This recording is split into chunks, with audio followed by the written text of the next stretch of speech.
guys. Hello, hello. Welcome in, welcome in. Is something burning? Something smells like it's burning. I don't know. Maybe it's just my last few brain cells taking off from me. They're leaving me behind. All right, guys. Hi, how are you guys? It's Thursday. It's Friday Junior. Friday Junior, everybody. So it is Friday Junior. I know normally we don't do shows on today, but since I didn't come to you guys last week, I want to beg your forgiveness. I beg all of you guys' forgiveness that I haven't been available the last few. Understand? You understand. I haven't been available. So here I am, live and in person, and I want to spend some time with you guys. Hi, Super Suka Beled. Suka Beled. Because you're on fire. Yeah, right. Yeah, I only catch fire when I step into church houses. That's the only time I'm on fire. I'm kidding. Hello, Stylification or Stalin Falcon. Yeah. Hello, American Patriot. Hi, Keela. Hello, Keela. Hi, Larry. I see it. I see it. Hi, DJ. Hello, Yakub. Amira is a DJ. I wish. Oh, by the way, the Pride members have sent me more music, so I need to add that music on. Guys, whatever you guys want to offer me, I will take your offerings and I will play them here on the channel, or but I take all offerings. Trust me. Hi, Mr. Renegade. Hello, Dio. How are you? Hi, guys. Hi, Zone. All right, guys. Enough of the formalities. Enough of the hellos. Hello, welcome in, welcome in. Enough of that nonsense. Let's just get to it. So there's something I want to talk to you guys about. I want to show you guys something. Let me pull it up. Oh God, why do I keep taking off my glasses? Of course. Right, here we go. So here.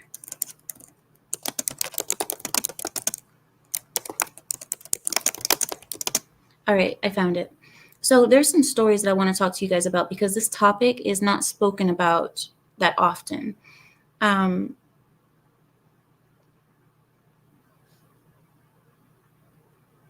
right. So this topic is not spoken about that often, but I want to give you guys a perspective from a girl's point of view.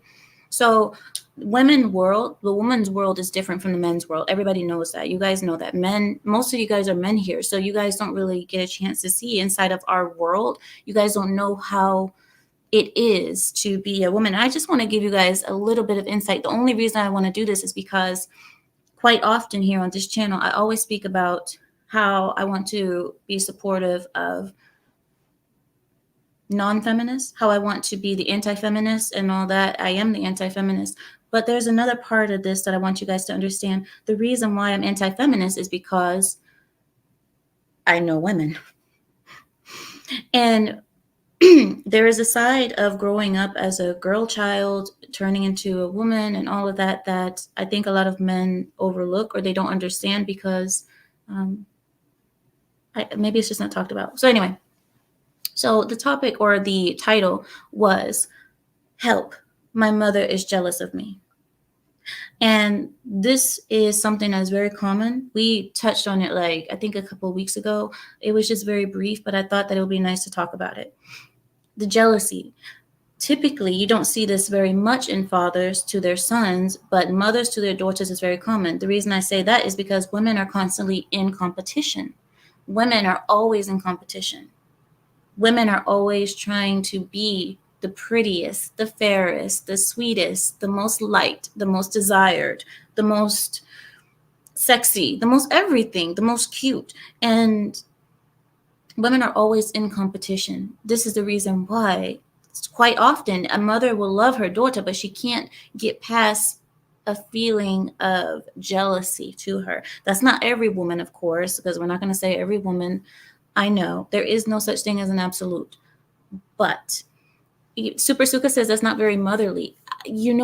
Super Suka, I want to agree with you, but this is something that she cannot control. And I tell you, I believe that this feeling comes mostly if the woman is single, right? Only if the mother is single will she have more jealousy towards her daughter.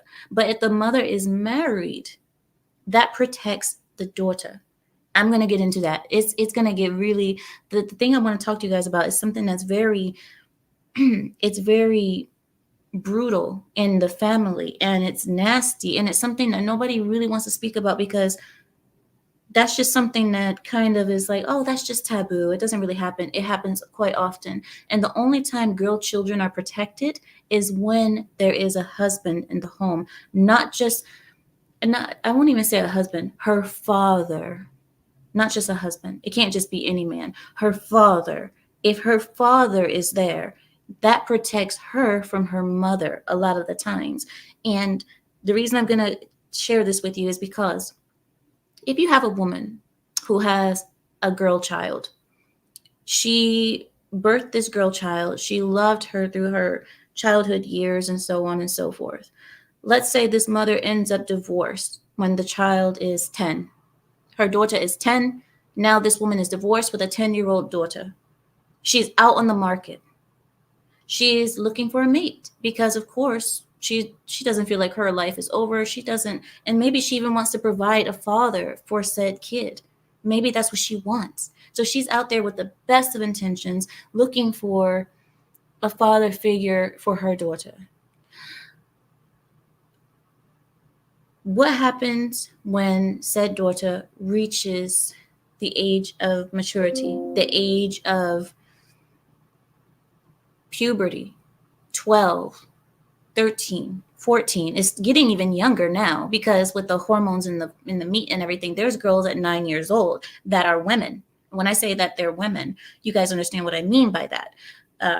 They are able to reproduce so young, which is not healthy. But nonetheless, what happens when their girl child reaches the age of womanhood? Then she starts to fill out. She starts to become woman-like. She starts to look like her mother, right?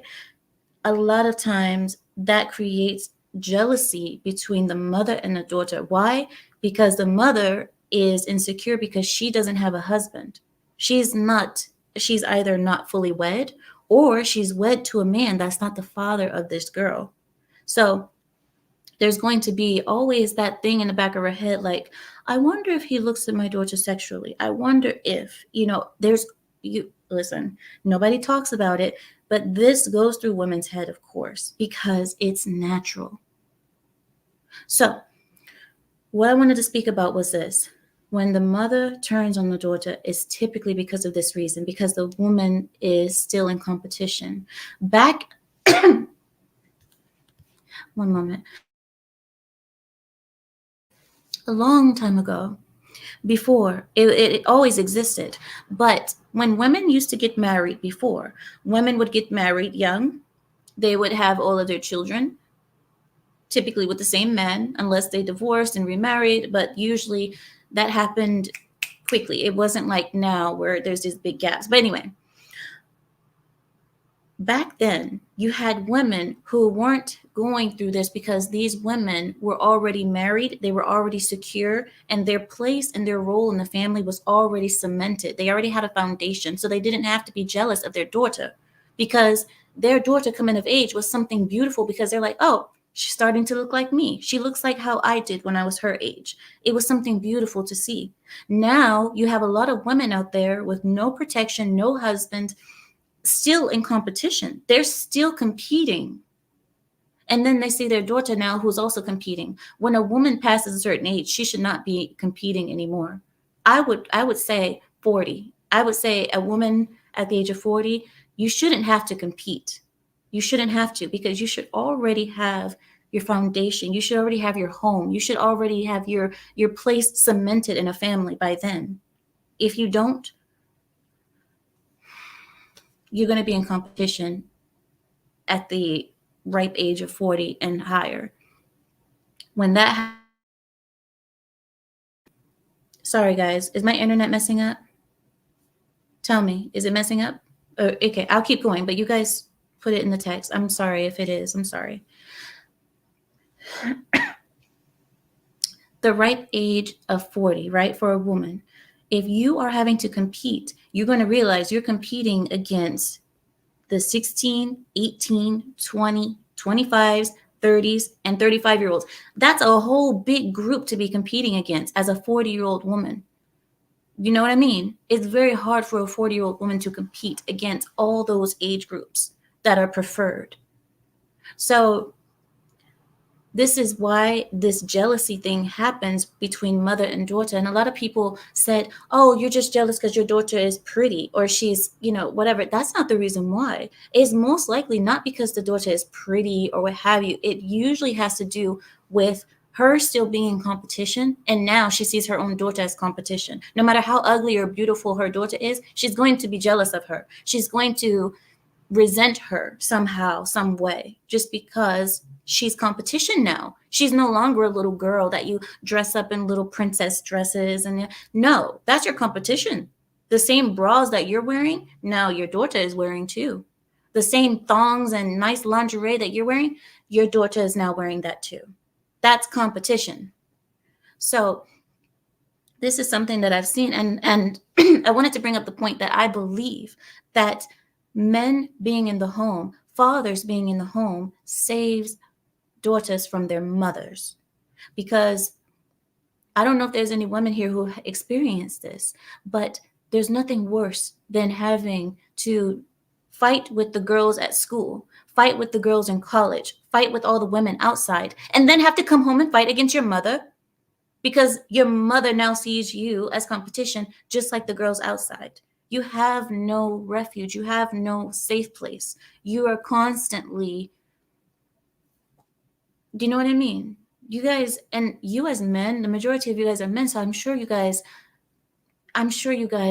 you don't, maybe you understand what I'm saying, but maybe you don't, because I don't think men have this as bad as women do. Because men, I've noticed, although men compete with one another, they aren't competing the way women do. They're not so much competing for validation. Men are mostly competing for the top spot, whether it be in their profession, in sports, in athletics, in the firm, their law firm, or their science, whatever lab, whatever. Men compete in different ways where they actually have brotherhood to one another. They're competing, but they can still shake hands at the end of the day and go home. Women can't do that. There is no such thing as shaking hands. If we're shaking hands, I'm stabbing you.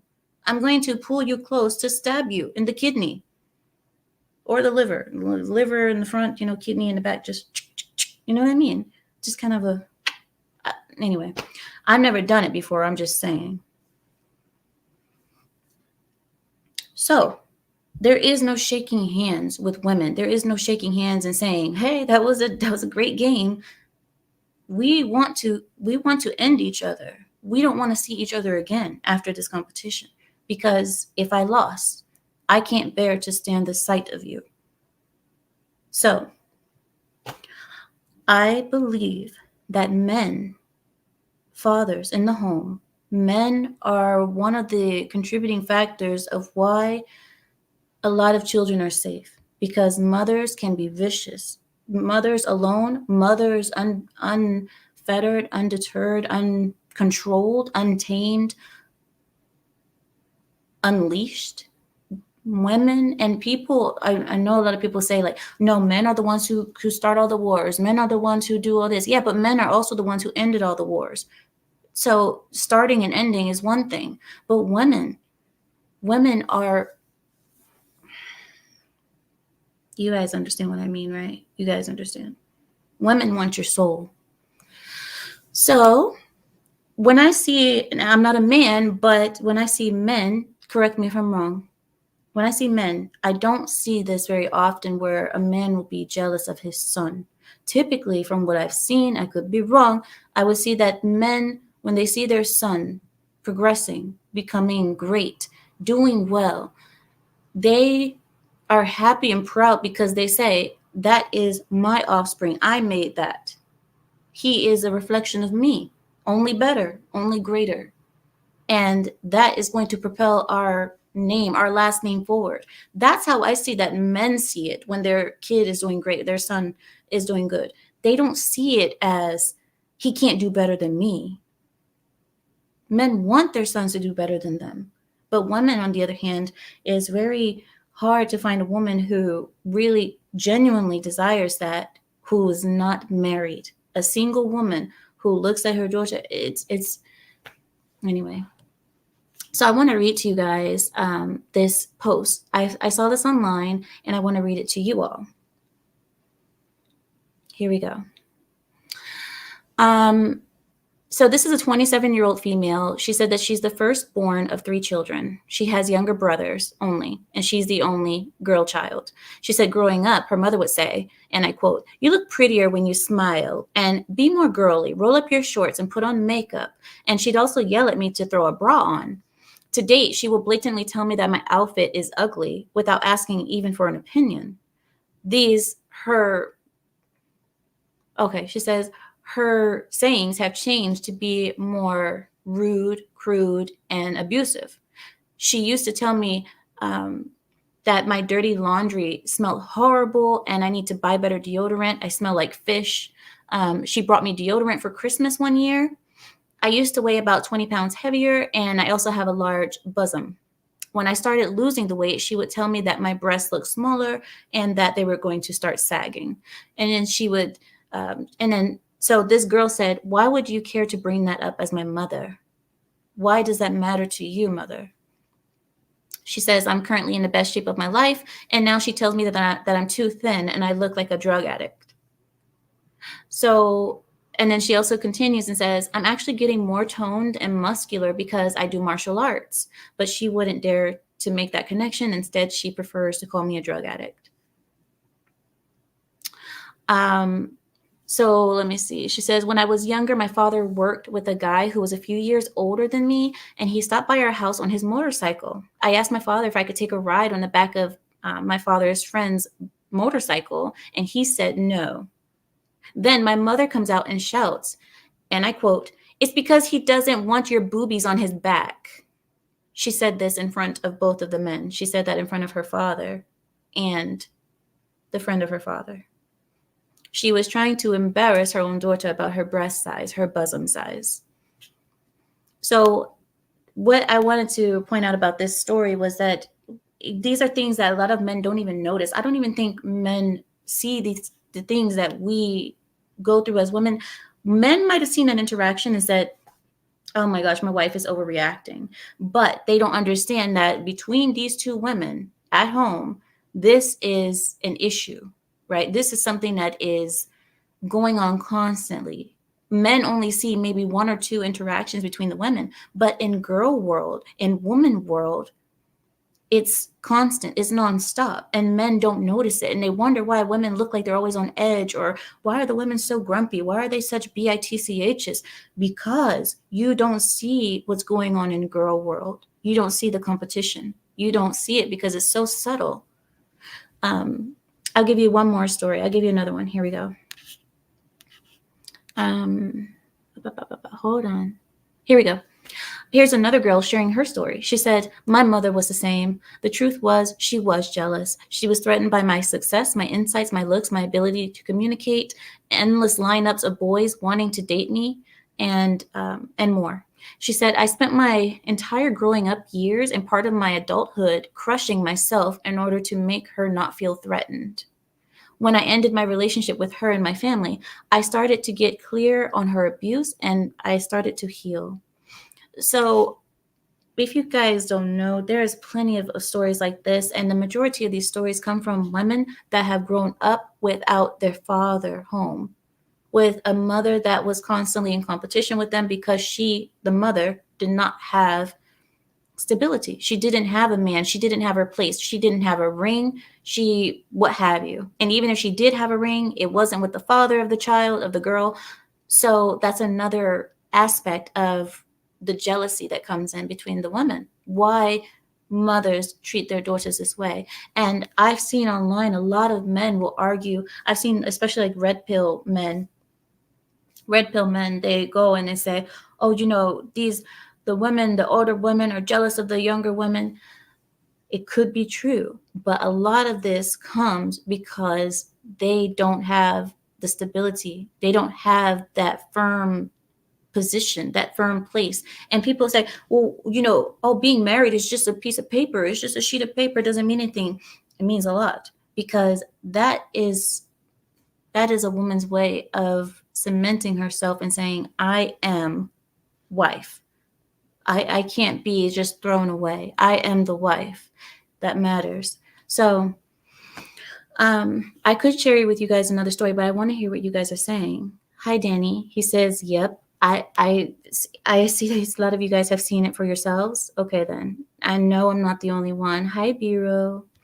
Hi, Troy. Hi there, Troy.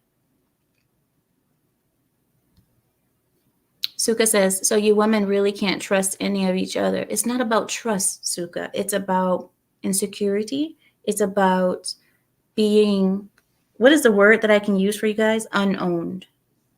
Do you guys remember how I always call myself owned? Because I'm married. When you're owned, there's something so beautiful in being owned as a woman. Men, you guys will never feel this. You will never understand. But I guess I just want to give you a little bit of insight for, I have no loyalty to the women's side. I have no loyalty to it. So I don't mind speaking about this thing the way that I do. I don't mind because, like I said, I have no ties to feminism or anything. I can just tell you how it is as a woman. There's something so beautiful about being owned. And even the women that say, I don't want to be owned like I'm some object. The truth is they do. They really do wish to be owned, but they don't want to be seen as owned and thrown away because you're owned and you're just like pushed to the side. They want to be owned and treasured and all that nonsense. Yakub says he agrees. Dio says, for women, marriage is security. For men, it is a sword of waiting to fall in the form of divorce and alimony. I would agree with you partially, only because in the West, I understand that it's just such a huge risk. But I think that there are really good benefits for a man to be married as well. I know it's kind of hip and cool to only speak about the negatives about the American family, nuclear family, but I swear to you, if you didn't have the women that you guys have, you would see the beauty and the benefits of being married as men. But like I said, in this system, to be real, there's not that many benefits because the Western women here, they don't even know how to be proper wives. They don't even try to me. I mean, this is just me looking as an outsider looking in. I don't see them trying. Or it could be that maybe they are trying, but they just don't know how. Nobody taught them. They just don't know. They're going into this situation unskilled, unprepared, and entitled.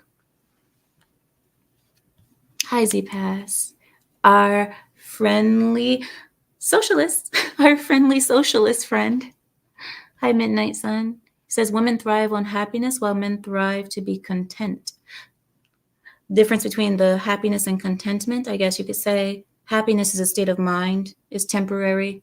It's like a burst, like a drug addict. When you get your drug, it's that burst of endorphins. It feels great, but it dissipates. It goes away. It's not going to stay there forever. Being content, I would say, is more of a being okay. I guess you could say being okay and at peace with your situation. It's not so much a burst of endorphins. It's more of a feeling that is like that. It doesn't change day in and day out. It's something that is, I would say being content is a decision, while being happy is something that happens to you. Would you guys agree? Would you guys agree with that? Like being content is a decision to be content with your situation, while being happy is something that you expect to happen to you. That could be part of the reason why women expect men to make them happy. They want you to constantly give them these bursts of happiness and joy. And if you can't give them that constant supply of that endorphins and such, then there's a problem. That's when the marriage needs to end, because you're not supplying me with that drug I need. My endorphins are not coming. So you agree with me, Midnight? Okay. So I think I understood exactly what you said then. I love when I understand you guys.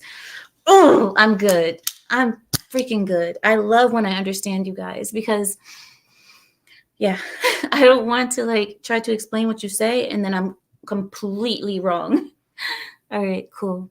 Um, oh, Z Pass has changed. She says I might low key be more of a socialist Democrat now.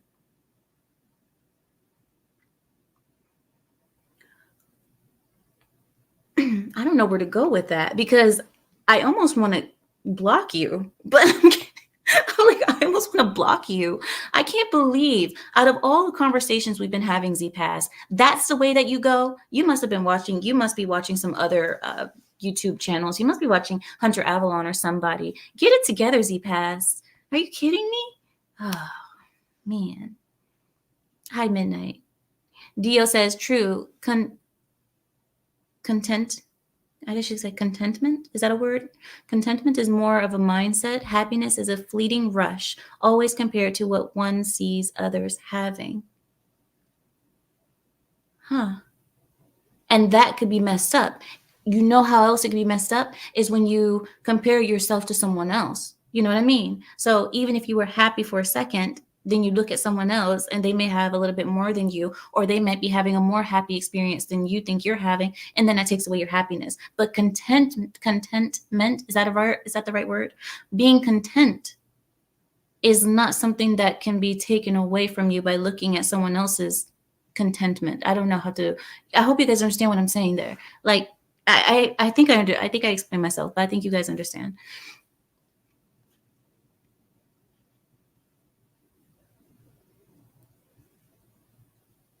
Thank you, Netter. I appreciate it. I am having a lovely day, actually. You know, I wasn't here last week, and I just wanted to spend some time with you guys on Friday Junior. I wanted to have a conversation with you all. I wanted it to be something that we can just talk about because this is something that's, um, these are things that I think a lot of people don't speak about. We don't speak about the the family dynamic like that. We don't speak about the hatred and the envy that goes on under your own roof, under your own home. And I believe that a lot of men don't notice it. And I think us having this conversation right now that we're having, a lot of you men, if you are married or if you have an ex-wife and you have a girl child, maybe if we're speaking about this right now, maybe you guys can pick up on things that maybe you didn't pick up on before. Because, like I said, I believe that a lot of men don't notice things that go on in girl world. Girl world is completely under the table, very subtle. It's not something that you're going to notice easily. You're not going to notice these rivalries and this. Yeah, a lot of men don't notice it. That's why I wanted to speak on it, if you guys don't mind. Mr. Renegade. He says it's because the Western women only care about themselves, their kids sometimes, and pets. Well, they're trained to believe that men are disposable. Men will always be around, right? Men will always be around. If I drop this one today, I'll get a new one tomorrow. And that's partially the men's fault because if the men said, I'm not going to be easy for you to get. You're not going to get me with your looks. You're not going to get me with your short skirts. You're not going to get me with your OnlyFans. By the way, check out my OnlyFans channel at Exile Lioness #3. I'm kidding. I'm kidding. But anyway, I always have to do that. Why? Because yeah. But anyway, I believe that Western women have been taught that men are disposable. We don't have that in other cultures. We don't see men as disposable. We see men as the foundation, the bedrock of any family. You can't make a family without a man. But in the Western society, they're trained that, you break up today, you get a new one tomorrow, you get another model until one day comes where you don't get anymore. They just stop coming. And that's when they say is the wall. You have hit the wall. There's no more options coming. The last option that you had was your last option had you only known. But since you didn't know, now you're stuck by yourself with cats and ice cream and wine boxes. And I think that's why it hits women so hard in the West. The wall hits women so hard in the West because they're like, it was so much. I had so many men just lined up at my door before. They were just all waiting for me and salivating for me. And is that the right word? Salivating? They were just so excited to just have me in their presence, and they would spend money on me and so on and so forth. And then one day I turn around, I open my door, ready to expect all the flowers and the praise, and outside was just a cat peeing on my plants. That's it. I think you guys are right.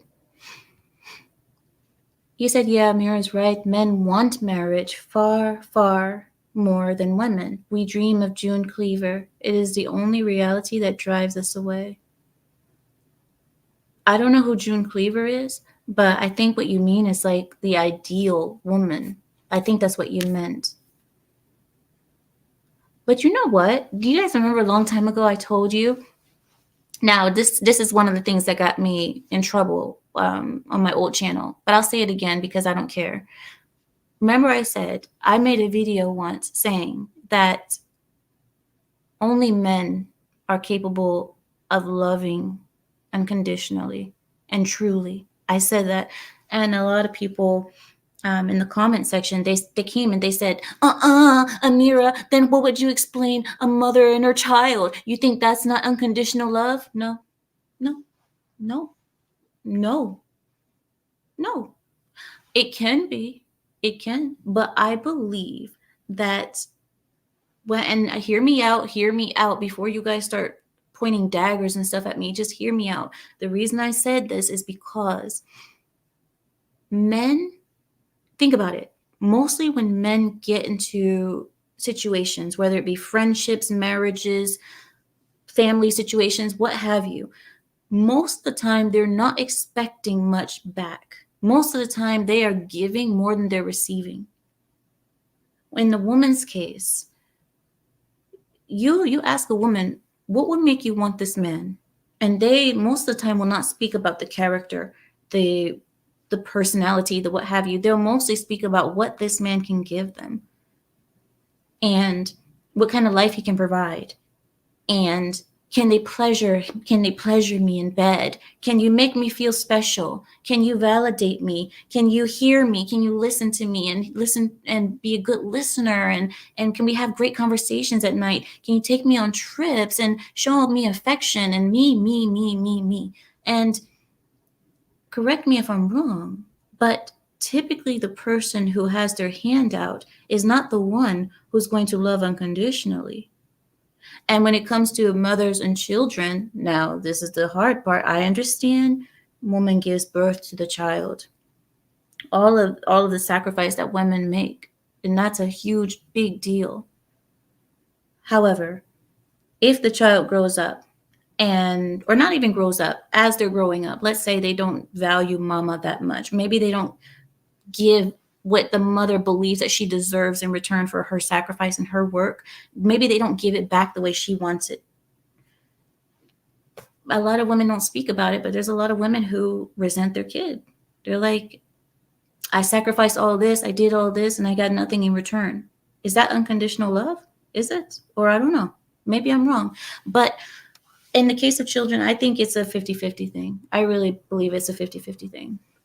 Because I've seen too many times where mothers, they won't say it, but you can see it in how they treat the kid, you can see that they're not really, they feel that they deserve more in return. Now, if the kid is super loving to mama and they drop everything for mama, then they're like, oh my God, I love my baby loves me, and so on, especially with boy children. That's the weird thing. That's the whole like son husband thing that nobody else wants to talk about too. But Thomas says nothing worse than getting raised by a narcissist mother. Can I say something? When you said narcissist mother, I believe that a lot of women have narcissistic traits, and that is because they are raised to believe that they should be adored, that they should be not worshipped, but you could say lightweight worshipped. A lot of women suffer with these narcissistic tendencies without even knowing.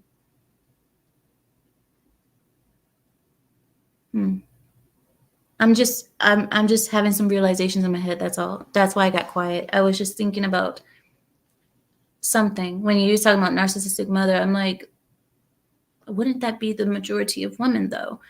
Because, but someone could argue that it could be, I don't know. I don't know. This is something that goes into more abusive. What is it called? Not abusive. What is it called, Larry? Abyssal musings. What is this show from Samuel called? Abyssal musings. Yeah, where it's like dark thoughts. Yeah. Anyway, William says, "My whole life, really? You were raised by a narcissistic mother. I'm sorry about that, William." Oh, son husband says, "Yeah, yeah, 3G. Literally. Just goes to show that money doesn't equal intelligence. Leave me alone. Leave me alone. Just because I don't know what an abyssal musing is. Listen, 3 languages, okay? 3 languages are going through my head right now. What you will not do is offend me on my own channel, sir. Go to the naughty corner. Money doesn't buy intelligence. Listen, I'm trying, okay? I'm trying.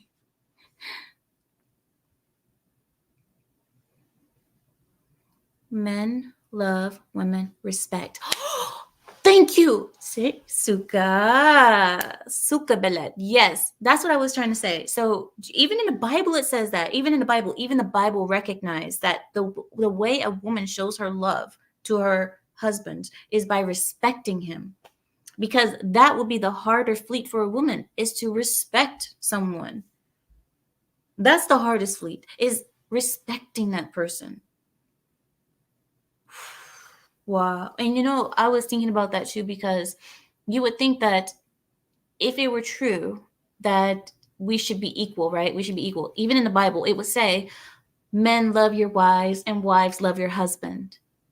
That's what it would be, right? Oh, just love each other. Everybody love each other. But love is not enough. Love is not enough. There is not, people always say this stupid sayings of love conquers all. Love can get us through anything. No, it cannot. Love is not enough. I believe that what the Bible says is true. I believe the Bible in that aspect, that women should show respect to the husband and men should love the woman. I believe that men are more capable of unconditional love than women are. So it makes sense that the men would love the woman and the woman respect the men. I wonder all the time, like, why is it that men prefer respect over love? Why? I ask you, men, why is it that men prefer respect over love? I have my own theories to it, but I want to hear what you guys have to say about that. Why? What is so important about respect that it overshadows love in a man's world? And yeah, I could say men's world. What is it? Oh, Keela says it's hierarchy. And hierarchy is very important for men, right? In man world, knowing where you stand, right? Would it be knowing where you stand? Deal. Love to a man is putting another's well-being above one's own well-being and interests. And it is an act. To women, it is a tingle, a sensation of excitement and longing.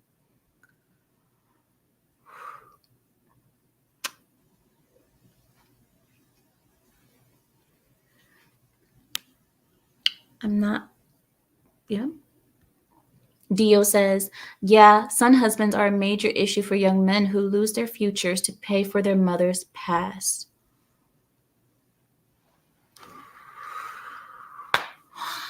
All right, so that was a great show, guys. I appreciate you guys for showing up tonight. We can just put on some music and we can be done now. I mean, that's the final message. Like, what am I supposed to say after that? What do you want me to say? Dio said it. He said what needed to be said.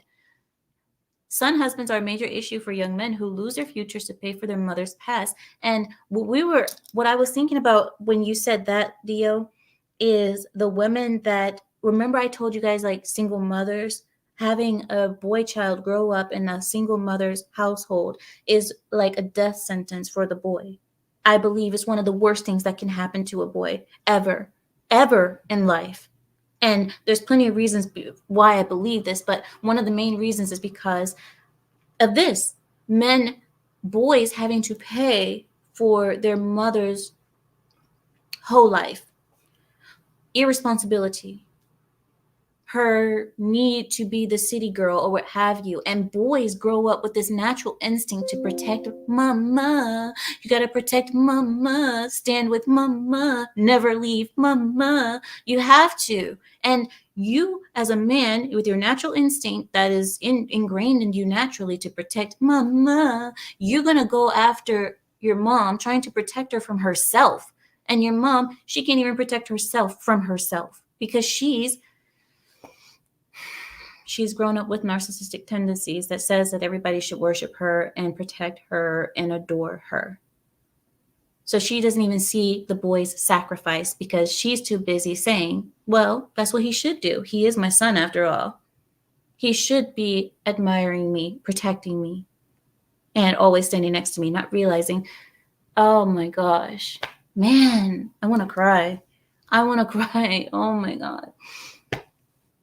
I hate it. Oh my gosh. I really hate that, guys. Ooh. Dio, go to the naughty corner. Just because. Just go to the naughty corner. Man. That's sad. Dio says, respect is what is owed, what was earned. Love is just what's given freely. You know, but do you guys remember we were talking about my marriage on the Peef Network? And the question that was asked to me on the Peef Network was, Amira, when you got married, how long did you guys date before you got married? And I was like, we didn't date. They didn't understand. How do you get married without dating? Did you even love him? What love? That's all they kept asking. It was like, what love are you talking about? What love am I supposed to be feeling before I got married? They said, well, usually people fall in love and then they get married after they fall in love. So then, when you get married, you're in love. I wasn't in love when I got married. Never. I don't even know if I even know what it means to be in love. I married because this is an agreement. We had an agreement. This is what I promised to be here. And he had the traits of someone that I could be there for and provide my services as a woman. There was no love or what, it came later. That stuff came later, but I didn't depend on that to get married. And my husband told me that when I think like maybe a couple of weeks after we married, he said, I prefer you respect me than love me. That's how brutally honest my husband is. He just said that to me. I prefer you respect me first before you love me. So this conversation had already been had with me before the internet, before we did Lapeef, before anything. Never, ever had I said that to my husband, though. Never would I have said that to my husband, that I prefer that he respect me before he loved me, because that's not how I feel. I wanted my husband mostly to make me feel like I was the only woman in the world. I wanted to have the feeling. That's all I wanted from him. Even though I know I'm not, even though I know whatever, that's all I wanted from him. I want you to make me feel like I'm the only woman in the world. That's it. And I don't know if that's love. I don't know if it's love or is it what have you, but that's all I craved as a woman. That's a female craving, a female desire. You want to feel like the only woman. But yeah. So anyway, let's go, Abdul. Get off of my channel, Keela. Get off of my channel. Go somewhere. What about the second wife? He says he can't do it. He says he can't. I talked to him about it. He says he can't do it. And, listen, if that's what it is, I told him, I was like, yeah, I wouldn't, that would be a conversation between me and my husband, but he says that he can't do it. He doesn't want to. So Can't force it on them. Dio says, this is good. I agree. I'm having a great conversation with you guys tonight. I'm really enjoying speaking to you guys about this. But anyway, he says, love and respect are not exclusive. And to love someone you cannot respect, it will be very painful relationship. To love someone that you can't respect will be a very painful relationship. Loving someone without respecting them or without the ability to respect them. Huh. Well, that would be, I don't know what that would be. I can't even imagine. Can you love someone without respecting them? Yeah, you can. I'm sure you can. Yeah, you love them, but you maybe it's like something, we were talking about hierarchy. Maybe it's like you love them, but you don't see them as above you, or right? Something like that. I don't I don't know. Don't laugh. It's not funny. I'm trying to figure it out. I mean, listen, it's not often that I get stuck like that, but that just made me think about how would that work out? Ooh, Midnight said it's called a toxic relationship. Oh, see, I don't have a toxic relationship. Well, actually, feminists say that I do. Feminists say that I have been brainwashed to believe that I am under the men. The feminists have told me that the only reason I think the way that I do is because a man has told me that I need to think this way. The only reason I think that the way that I do is because my culture has taught me to think this way, that I have not been raised with the confidence that every little girl deserves to have, that I see myself as lower than what I actually am, and I don't realize my full capabilities because of my culture and the men in my family constantly beating me down, emotionally, physically, and spiritually. This is what I've been told. And I told them in return, what if I am not being beat down emotionally, physically, and spiritually, but you have been falsely inflated to think that you are better than what you actually are? What if it's true that we're actually an upside down world and you are actually out of place, but you don't know it? So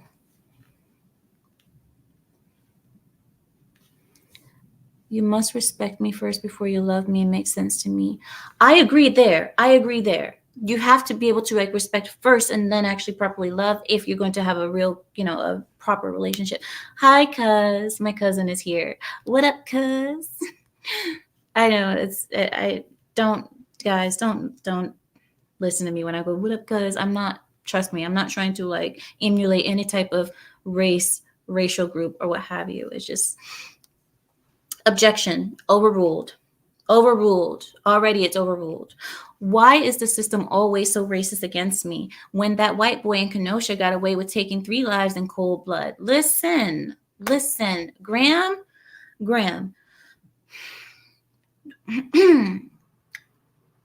The white boy got away with taking 3 lives in cold blood for many reasons. There's a litany of reasons. See, there's this game, right? There's this game that's on the streets, and it's called the race game. And in the race game, you know, taking certain people out for dinner gets you a certain amount of points. You know what I mean? So like an Asian gets you a certain amount of points, a white gets you a certain amount of points, a black gets you a certain amount of points, and so on and so forth. So this game is the reason that's what he was playing when he did that. So he won the game. That's all I'm saying.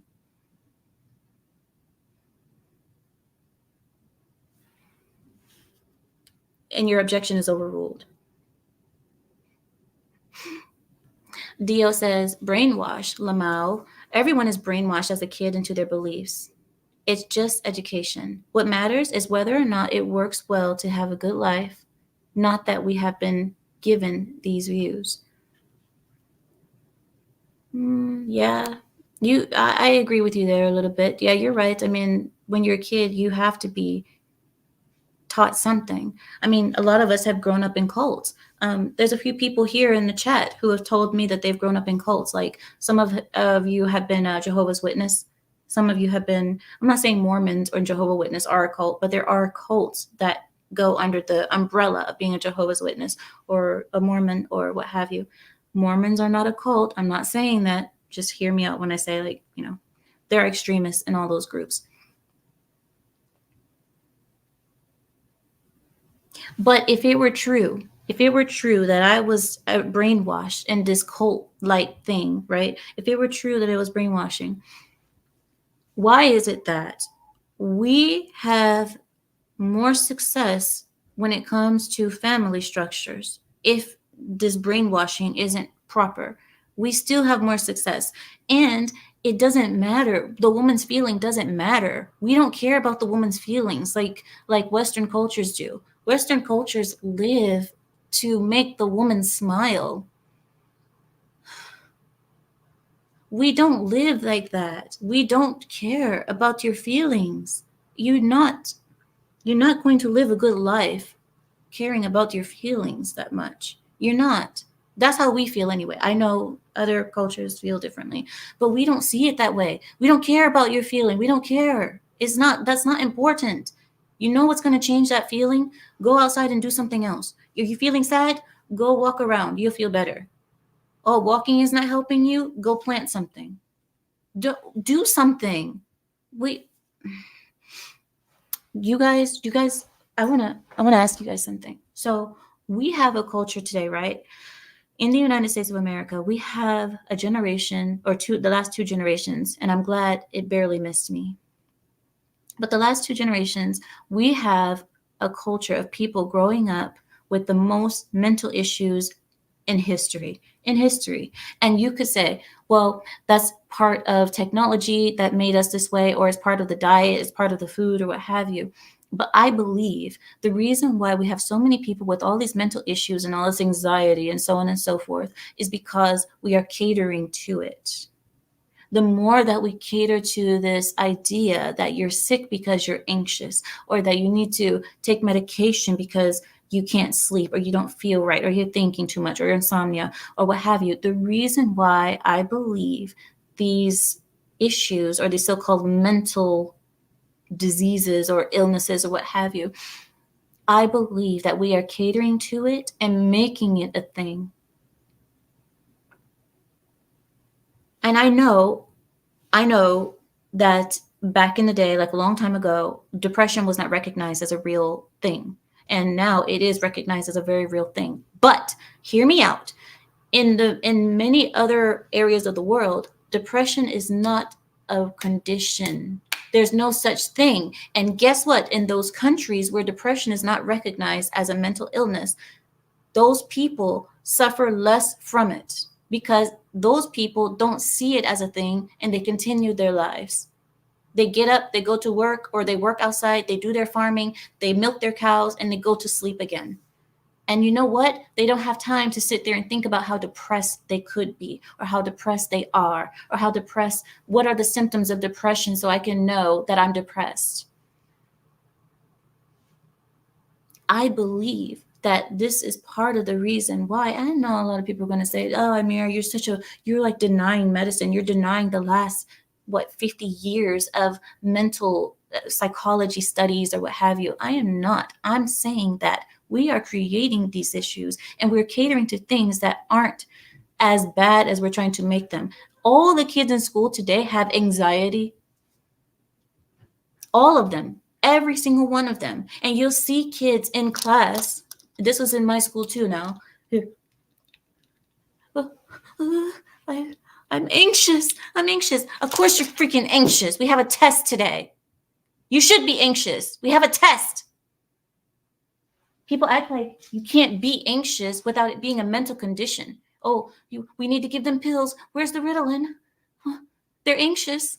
Their heart rate is elevated. Yes. And you know what?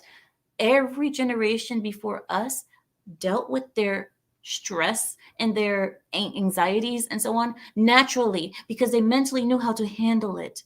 And the reason why we have so many people who can't handle it today is because we just pop a pill in their mouths.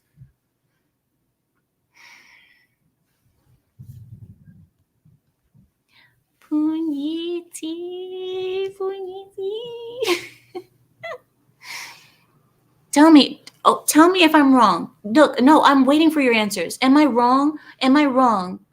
Don't stop it. Am I wrong? Wait, MT says what? What'd you say? Well, mental issues just means you're not molding your mind to fit what society demands from you unintentionally. I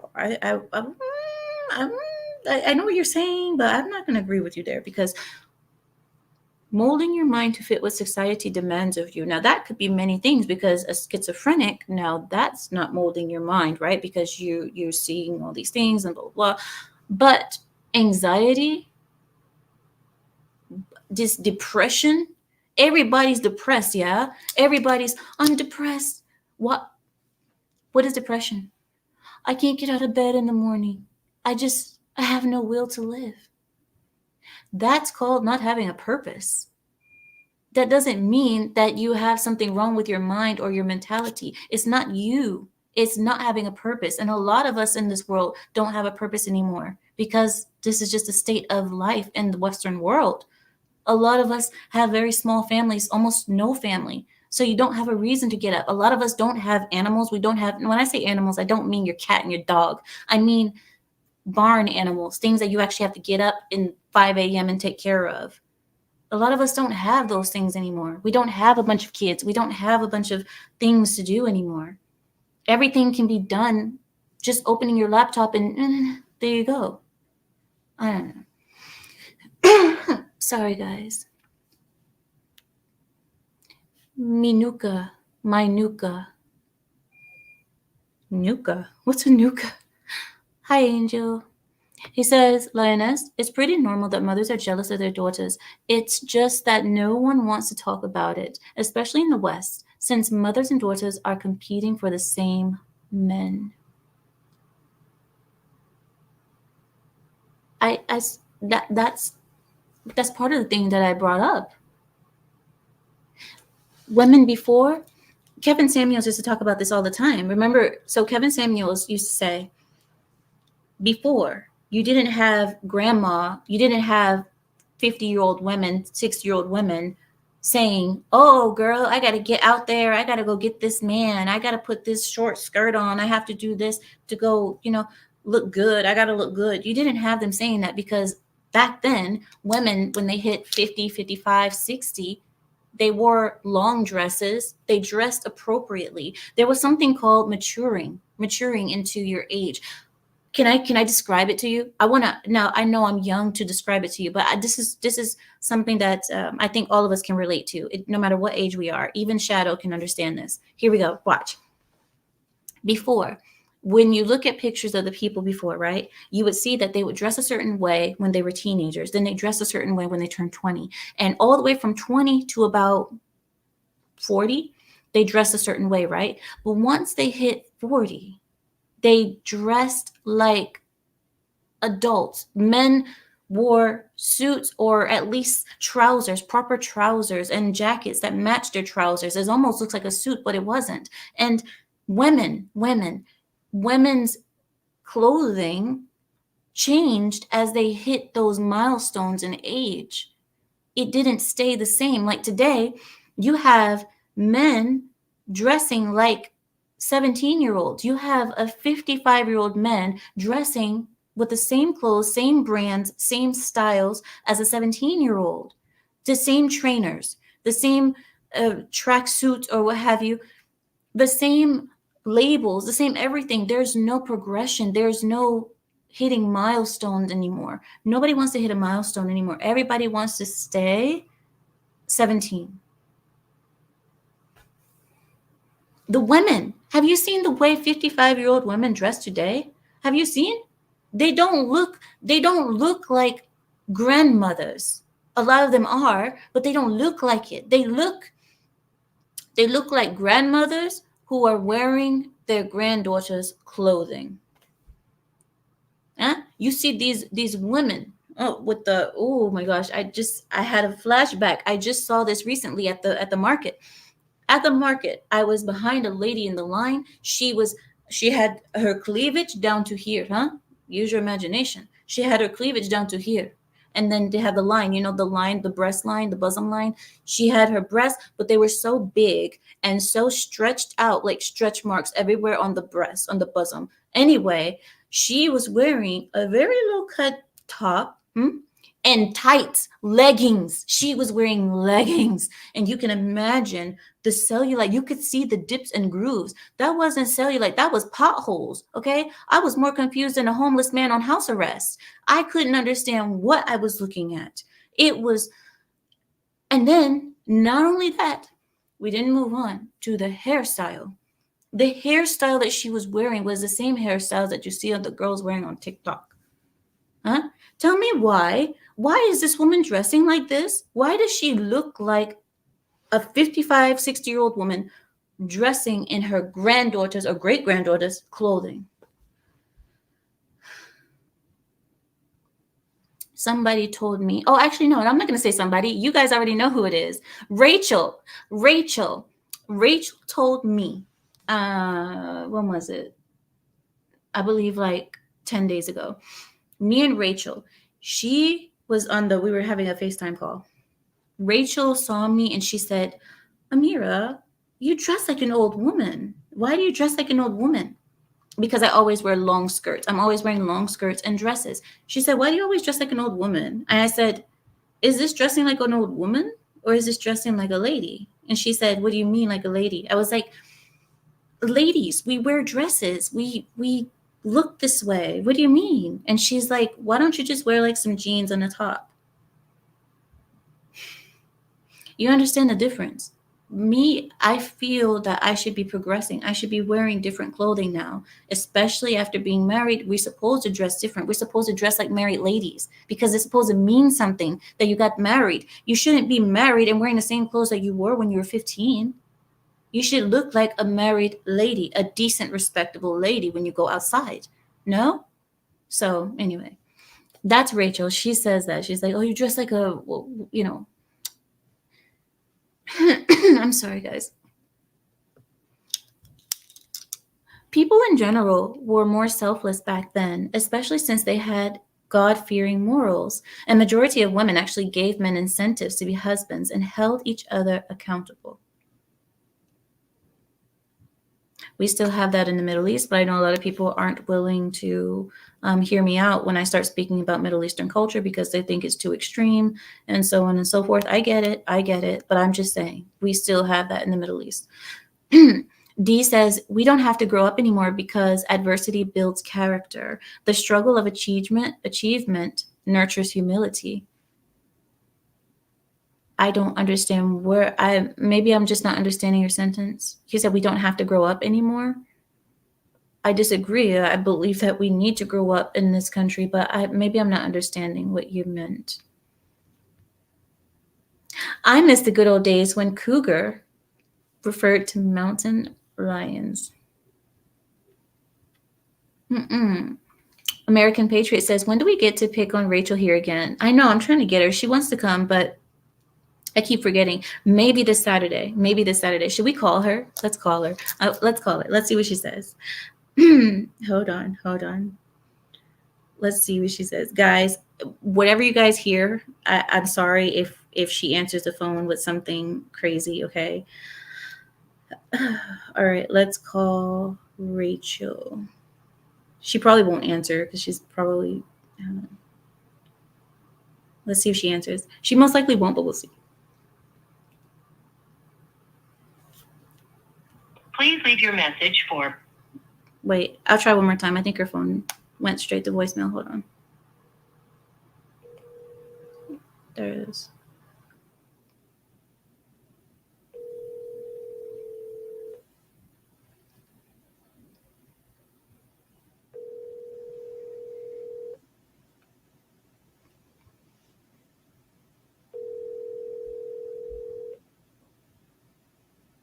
She didn't answer. Well, she'll probably call back, but I want to see when she's going to come. I'm going to see. No, it was on speaker. You guys didn't hear it ringing? Okay. No, okay. Yeah, it was on speaker. She's probably in a chat. No. If she were in a chat, she would be throwing a fit. Seriously. Tell her Daddy Trump loves her. Wait, you know what we're gonna do? What I'll do is I'll send her a text message and tell her to call if she can. I don't know if she's busy or not, but let's see. She works from home, so well, she's working from home right now anyway. So let's see. I'm gonna leave her a voice message. Hold on.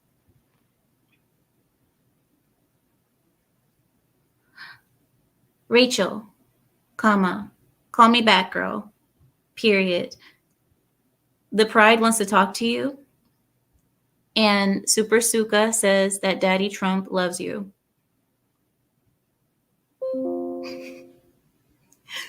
Send. Oh my god. All right, let's see what she says. Let's see if she answers. That's funny. All right. Who is this? Oh, okay. All right. You said, and you definitely don't ignore a call from Chuck Norris. What? Oh, do you guys want me to drop the link? Okay, I will. Actually, I will. I'm tired of like talking at you guys. I'm not trying to talk at you guys. I want to have a conversation. So here. Besides, I need to drink some water. There we go. Okay, there's a link in the chat for those who want to come chat. D14, you're going to get put in timeout. I'm putting you in timeout right now. Stop it. Dio says, no, Amira, you should talk about Middle Eastern culture. The West needs to hear it. We're down 2/3 of the population due to the poisoned chalice and getting worse. But the thing is, every time I speak about Middle Eastern culture, Dio, that's you. You're actually knocking on the door. Okay, hold on. Oh, Dio, you need to connect your audio and your video. It's not going to do it. So you have to connect your stuff, okay? But for now, I'll respond to you. He says, the West needs to hear. Every time I start talking about Middle Eastern culture, Dio, what happens usually is that people will start saying, well, we don't like to oppress our women. We don't live that way. We don't do honor killings and so on and so forth, as if honor killings is like the staple of Middle Eastern culture. That people here in the West are so tainted. Their minds are so tainted by the media, by CNN and, the Western mainstream media sources telling them, oh, those crazy Arabs in the Middle East, they're just killing women left and right and stoning them just for speaking to other men or talking to another man and blah, blah, blah. That's not how life is in the Middle East. But no one would know that unless you're actually Middle Eastern or you've been to the Middle East or you live there. I've never seen people who've gone to live in the Middle East come back and say, oh, I was so scared I was going to get stoned. That's not how life is in the Middle East. Yes, we have standards, and yes, when you break rules, there are consequences. But it's not like how CNN portrays it. So anyway. What? Why did this thing get stuck? Oh my gosh. Guys, this thing got stuck. Man. I don't know how this happened. Oh, there it is. Okay, now it's unstuck. I don't know why it got stuck. Something's wrong with the thing. I don't like Islam as a whole, but I do like about 49% of it. Well, most people don't even know what Islam is, especially in America. They don't know what it is. They believe it's like, you know how people say, oh, Sharia law. Do you want Sharia law here in America? Most of the people don't even know what Sharia law means. Most people think the Sharia is just like kill women for being great. Or what is the other thing that they think? Oh, yeah, female circumcision. That has nothing to do with Islam. Female circumcision, if you guys only knew, that is a very tribal thing that there's a group in Africa who does that. They claim to be Muslim, but it's not an Islamic thing. That's like saying Christians who behead their wives for adultery, that's a Christian thing. No, a Christian did it, but that's not a Christian thing, if that makes any sense. You guys understand what I'm saying? You don't judge Christianity by what the Christians do. Just like you don't judge Islam by what Muslims do. You don't have to. Keela! Keela! Hi, Keela. Good evening, y'all. How are you? Doing well, doing well. Thank you. How about yourself? Doing well, thank you. We missed you So this weekend. I know, I'm sorry. I was going through something this week, and yeah, I'm sorry. Hi, Dio. Dio. Sorry, I hit the wrong button. Thanks for having Okay. me on. No, no problem. I always love having you on, but last time that you were here when Rachel was here, you almost ran her away. But actually, no, she wasn't gonna run away from you. She thought it was actually a very good conversation. Actually, I'm gonna be fair. She enjoyed her conversation with you, but she thought that you just hated her. Oh, no, me and liberals, we're like oil and water. We will never see eye to eye. There's just too many ideological differences. Uh, Understandable. That's very understandable. The Libra, thank you, Libra. Um, he or she says the media knows how to tug on the heartstrings for cash, but it typically only works with the women. It mostly works with the women. Am I wrong, guys? I'd say that now there's more men that you can tug on their heartstrings, and I don't know if that's necessarily because they're empathetic or because we live in such a female-dominated society that that's how you cater to power now, that you I'll, act like you care. I'll say the Book of War says that women will always be, uh, they will always fall to being disciplined by shame.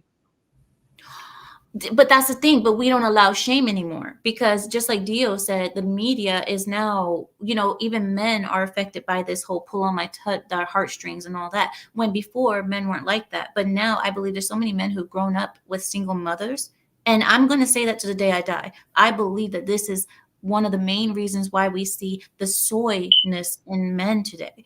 And I hate saying it like that, but you understand. Hi, fourth But wall. but wouldn't that be the definition of cognitive dissonance?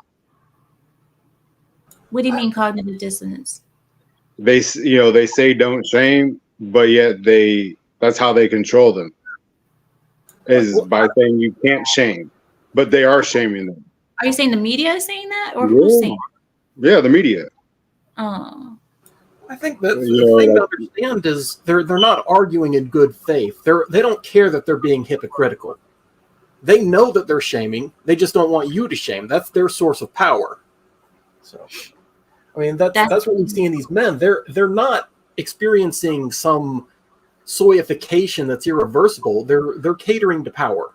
They want what works. And if we change what works, you could de-soy these men overnight. You put them in a situation where you have to work to make a living, and they will turn into working men overnight because they don't want to starve. Men adapt very quickly. hmm. That is you know that's true. that's why. That's Go ahead. true. Sorry, go ahead. Um, I was gonna say, yeah, that's very true. It's there's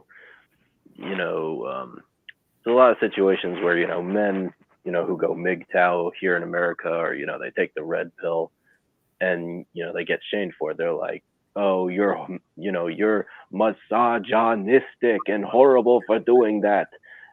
But it's like, oh, but if you shame a woman, for doing something that's, like throwing herself away and everything, Mm. yeah, that you can't shame them for it. It's So don't empowering. shame.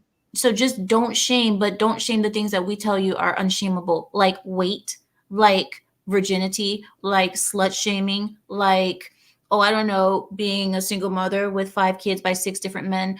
Don't shame these things, but we can shame the men all day, all night, right?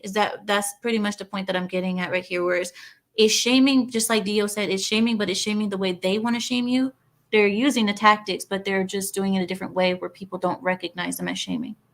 yeah, and that's why I said cognitive Yeah. dissonance.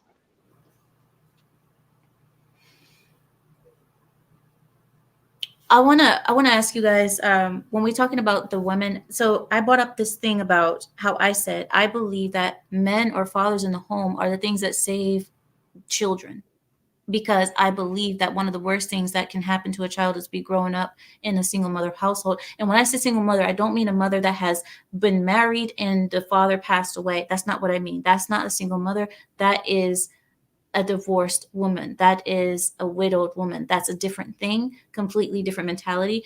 When I'm talking about single mothers, I'm talking about women who were never married, who pop out children, especially ones that have multiple children, by men that never wanted them, never said that they ever wanted them, and possibly never even wanted the child that they birthed. And then they keep popping out child after child, and they stay single. This is the single mother that I'm talking about. This is the worst situation. So when I was speaking to you guys about women being jealous of their own daughters, because a lot of the women are unprotected, because they're out there competing against their own kids because they don't have a man. So they're still in competition. What do you guys think about this? And is there anything that I'm off on? I'm in total agreement. I believe, especially young boys and, well, actually no, young girls too, just children in general. Growing up without a father is like the worst possible thing that can happen. Or, growing up with a weak father that can't do anything about it. It's pretty much just as bad. Would you say it's even worse to have a father in the home that's actually a soy boy or a simp? Would you say it's worse to have a simp father or no father? I don't think pretty they're tough, but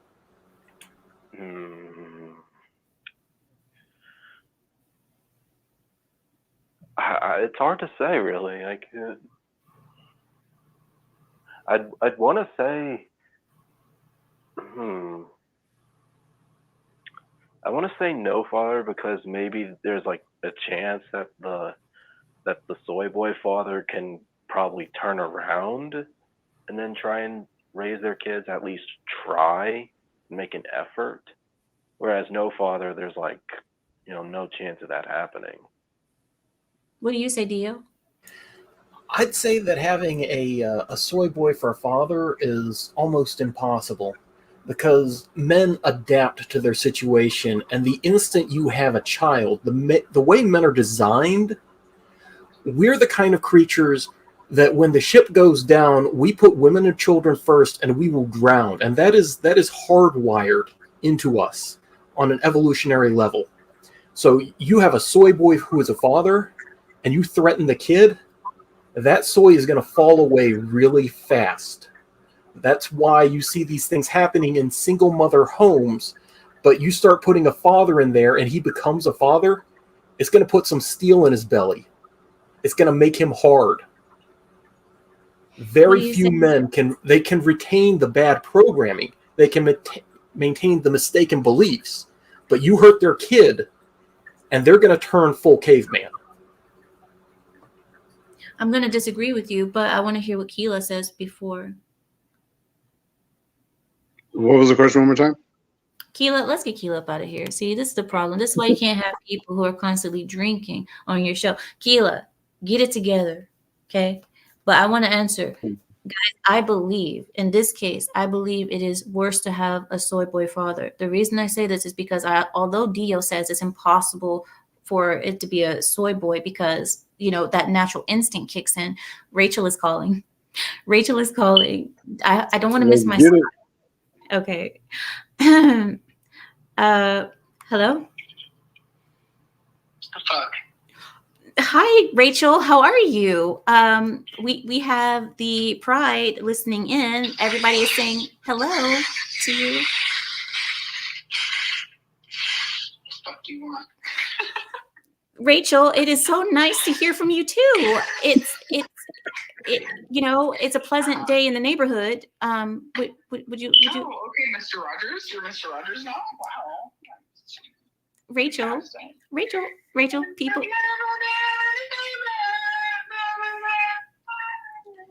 Fuck you. You talk to your people Wednesdays and Saturdays. It's Thursday. Fuck out of here. Rachel, right? Tell her. What is this? Rachel, I don't understand why your language is so vulgar today. You normally. Hey, let's just remember, people, that our friends are representations of us, okay? She is not a representation. She is not a representation of me. You know that, right? That's Keela. Hi, Miss Rachel. We miss you. You miss me, but do you even really know me? It's not that we don't know you. We enjoy getting to know the right parts of you. Rachel was tripping. She tripping. Rachel, one of these days we would like to invite you back on our program. Maybe Saturday you can spare a moment to come join us in a powwow. Mama say, Mama sa, Mama kusa. Come join us. Come join us. Come join us. Is Daddy Trump getting back in office? Because I would rather stab myself in the fucking eyeball. You would stab yourself in the eyeball if Daddy Trump gets back in the office. Well, Daddy Trump loves you because, Daddy Trump loves the people who claim to be black, even though they're not black, like you and Keela. He loves people. Daddy Trump would definitely not like to stab you in the eyeball. You need to come back. I mean, I'm not gonna lie. Like at this point, if the economy can go ahead and do a little 180 from where it's at right now, Daddy Trump just whatever. God damn it. Why does I'll just accept it. I'll just bend over. I'll spread my cheeks. Oh, okay. All right. Okay. Get that out of here. Hello. Rachel, hi. I'll call you back. I'll call you back later. Okay. All right. Okay. Bye. Wait, what the hell? Some kind of new. I was not Who expecting was that? What I'm was so that? sorry. Rachel chick. Rachel, I'll talk to you I'm later. sorry, girl. You can't just put me on speakerphone with anybody. That's really on you. That's really your fault. You really need to evaluate your life. Right though. She right I though. expected it. I you know what? I take that. Thank you, Rachel, for enlightening us with your presence. Bye now. We will see you Saturday, okay? My anus. Okay, goodbye. Did you say okay, she hung up. Who was that? There goes your monetization. Right. That's my friend since childhood. Rachel. That's our frenemy. Yeah, that's my frenemy. You could say my frenemy. She's definitely a frenemy. But what was I saying? Okay, so back to the quick topic because I want to get this over with. Detox. I don't know if you were here. I don't know if you heard what the question was. Do you want to answer? You didn't even let me finish. Question, but I heard you guys were talking about like weak men and soul boys and stuff like that. I just want to make a point about that. But you go ahead. One of you guys was still saying something, right? No, Keela doesn't even know what's going on. Yes, I was. I know exactly what I'm going to say. I'm going to say it is the father's fault because he isn't protecting the son from the mother's nature, and the son will grow up to be just like the mother and not accepted by the men. No, it's not about fault. I said, is it worse to have a soy boy father or no father? Oh, well, I didn't hear that part. No father would definitely be a lot worse because just the percentages of bad things that happen to kids that don't have dads. However, it's not like it's much. I mean, it's a lot better in some respects than having no dad at all, but it can also set you up for failure because weak men don't make it in the society unless they're on the left. You know what I'm saying? Like, and weak men don't reproduce unless they're, rapists and people like that. People don't want to be associated with you. If you're a man who can't control his emotions because you're growing up in a very feminized household with feminine traits, usually passed on from the mom, what you're doing is not only are you robbing the kid of a father, you're also robbing the kid of a mother because the energy that she has to put in to make up for that difference in masculinity, you basically set the kid up for destruction at an early age. And that those traumas are deep. Men need to have strong men in their life to guide them. That's how we learn. It's how we develop society. That's why we build. That's why we achieve things. You got to have a great dad. Some of us aren't that lucky. I was pretty lucky. I was blessed with my dad, but he wasn't perfect, but yeah, that's how life is. You need both.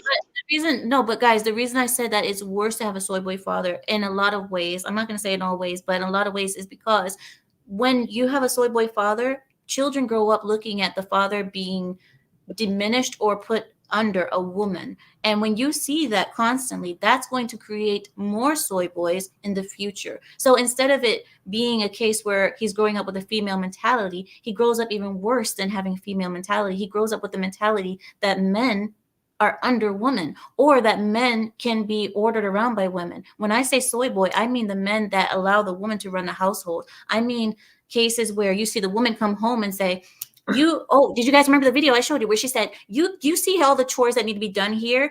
You know everything that's going on in your game system, but you don't know what's going on in your own household. Why don't you help me clean? Why don't you help me wash the dishes? It's your day to wash the dishes. And they come home demanding these things of the men. And when I say, when children see that and they see the men being ordered around by the woman, it's upside down world. And I believe that is even worse and even more toxic than never seeing a man be diminished in that way. Yeah, because you start to adopt that testing. You start to adopt the negative. What happens to the kid growing up is that he starts to adopt that architecture in his mind of how male to female relationships are supposed to be, and that's gonna make him either violent. That's going to make him emotional. That's going to make him lead to outbursts. He's not going to be able to hold down a job because he's not going to be. He doesn't have the right mentality to succeed, and that makes men angry when they don't have what they need to prosper. So we have to pick and choose who we're dominant with. You don't have to be that way with every woman but at least in your home, you should be the dominant figure in your home, not the woman. Obviously, if at your job you might have a female CEO or a boss, you can't be that way with them because that's where your money comes from. However, you don't want to adopt that mentality where you see yourself underneath someone else, especially a woman, because female nature is rooted in weeding out weakness. Women have an innate ability to test and weed out weak men from their circles. And Cousin, I want to get Barbarian and Hustler in, okay? Go ahead. Okay. Hi, Barbarian. How are you? Hey, Amira. How's it going? This is my excuse me. This is my first time calling in, doing chat. I just want to know how am I sounding? How's my quality? It's fine. We hear you. Your video's got a little haze at the top. I don't know if it's like grease or something on the camera, but you probably want to wipe it off. Cause you don't have to do it. Well, what's your view on what we're talking about? Okay, so hey, give me a brief recap on where we just now left off. No. I'm not doing recaps. You can just stay. You can stay. We could just move on. But I'm not doing recaps because I hate having to go over the topic again and again for people just coming in. Okay, so we could just move on. The soy boy father versus no father debate. Mm-hmm. Yeah. Okay. Yeah. Look, both have harmful outcomes, but they could also there's things that can be taken advantage of. Like, let's say the boy who has a soy boy father, he could still have other male role models that he can look up to. And that could be online, that could be at the gym, like maybe a personal trainer or something like that, or a coach. Like for me in high school, it was my coaches. I looked up to them, and they basically helped me get through that because I didn't exactly have a father figure. So I would say having a father around is more important than having no father, regardless of his weakness. Okay, let me get Hustler in. Hustler, welcome in, Hustler. What's going on, Amira? Hi, Hustler. Don't start rhyming. I can't help it. Amira, I'm so dear to you. You're more fierce than Shira. Let's get Hustler up out of here. Hustler, stop it. Hustler, stop. What do you think about what we're talking about today? Oh, yeah, it's interesting. We're talking about soy boy father versus no father at all. Neither is good. And it's funny you mentioned that because you hear people talk about women will go to a job and submit to their male boss at work, but when they come home, they don't want to submit to their damn husband. Yet ironically, when it's a man submitting to a female boss, he got to obey her orders, then go home and obey the wife's orders. How does that's far fetched? Yeah, It's like but there's no leverage. There's no leverage for me. It's Oh, go ahead. down. Yes, it is. It is. And you know how modern day society is. They say if the woman's not the boss of the household, there's something wrong with that. You know, if it's a man doing his thing as a man, then it's like, wow, something ain't right here. She should be independent. She should be a boss chick. Well, what if she doesn't want to do that? What if she doesn't want to be a boss chick? What if she wants to be a housewife? Then what? They're going to say, oh, you're against the sisterhood. You're against us. Stupid stuff like that. It means she's being abused, Hustler. If the man is in control, she's being abused. Exactly, right. They always put a negative Shenanigans. They always put a negative spin on realities that have worked for centuries to make it seem like it's some form of abuse or some type. You know, I'm not saying there's a lot of guys out there that have problems with respect and problems being physically abusive. Those people definitely exist there. But if you look at the way they present this whole idea, they make it seem like everything, like it's just this percentage of women out there being abused is like 1,000,000% or some unrealistic number. It's actually a very small percentage of men that treat women poorly, you know, and those typically are the men that were raised by weak men. Yeah, because they lash out, right? They lash out emotionally because they don't know how to control themselves. Yeah, you cannot survive in raised by single moms. very long if you cannot control your emotions, because then you're letting everybody drag you in every single which direction. Like you can't make your own way when you behave like that. You gotta have a backbone. Exactly. Barbarian, one second, guys. Barbarian, please stop sticking your tongue out. I don't know what you're doing. Why are you doing that? Oh, I'm still on video? Yes. Yeah, calm down when you're doing that, man. Yeah, please. What? Hey, for one, somebody more subsidized than myself. Okay, guys, give me a second. Let me get Larry. Larry, what did you want to bring up? Nothing. Okay, let's get Larry up out of here. Why do you guys come on and then you don't want to say anything? Just What like you do that for? Because you chop us down. All right. Okay, then. Well, anyway, you guys feel free to just open up the panel. I don't mind whatever conversation you guys want to bring up. I'm here for it. I have about 30 more minutes left. So whoever wants to bring up a topic that doesn't have to do with people sticking their tongues out or anything to do with Well, he said he didn't have a dad, so I'll add. So for the soy father, while I'll say it's more detrimental, is because the father is reinforcing the bad behaviors that he's, neglecting and supporting the self-righteous mother. And in that creates more harm than good, because it will further create another soy boy instead of giving, like myself, I'm from a single mother, but yet I've been with my lady 13 years. She's been in our life 15 years. And I have a son. Salute. And I'll ask him right now for you guys. Son, what's a woman? A girl. With what? Don't be shy. He said a girl. That's all he needs to know. Oh, now he admits it. But no, he's not confused. And he goes, I'm a boy, and I'm happy to be a boy, and that couldn't be if it wasn't for, I was raised by a single mother, but she relinquished me to my eldest uncle when she couldn't take it anymore. And it's super difficult for women to raise men on their own. It's a hard job, bro. It's very hard. Yeah, and that's why the saying goes, only men can raise men. And thanks to my uncle, he taught me a lot of life lessons like tact, respect, and understanding that it's okay to think whatever you want up here, but you only get in trouble if you let it come out of here. Exactly. You know, Exactly. Wait 1 second. There's one lesson that I wish that you would have learned though, is to change your fire alarm, your smoke detector. See, that is one thing Yeah, whose that smoke valuable. detector going off? That's his smoke detector. That thing could have been changed, Keela.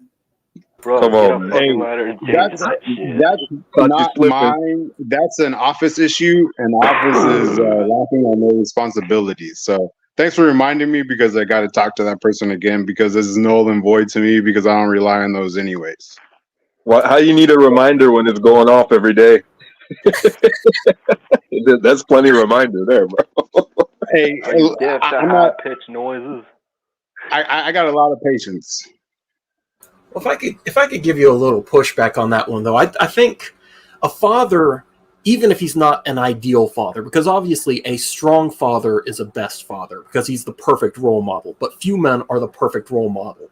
And if you have a beta father who is not the perfect, if he's bowing down to his wife, if he's not in charge of the house, he may not be able to provide a healthy model for you to roll yourself after, but he can provide a functional one.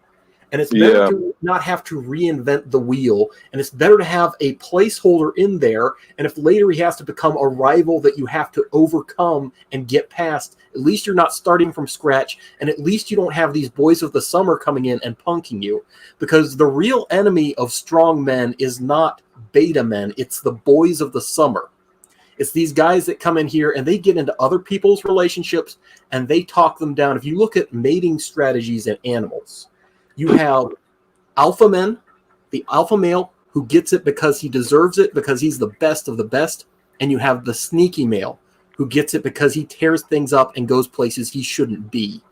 And that's the real enemy we're facing.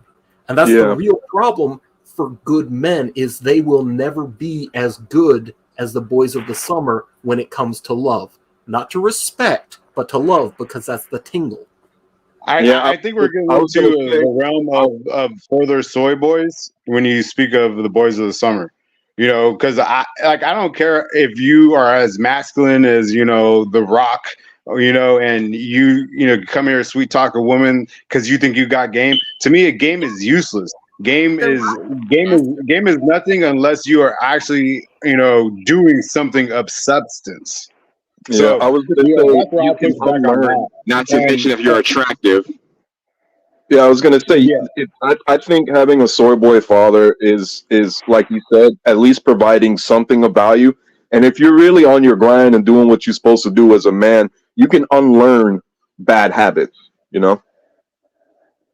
Yeah, sometimes people they live to show you how not to be. You can see where your father screwed up, and you can see where that didn't work for him.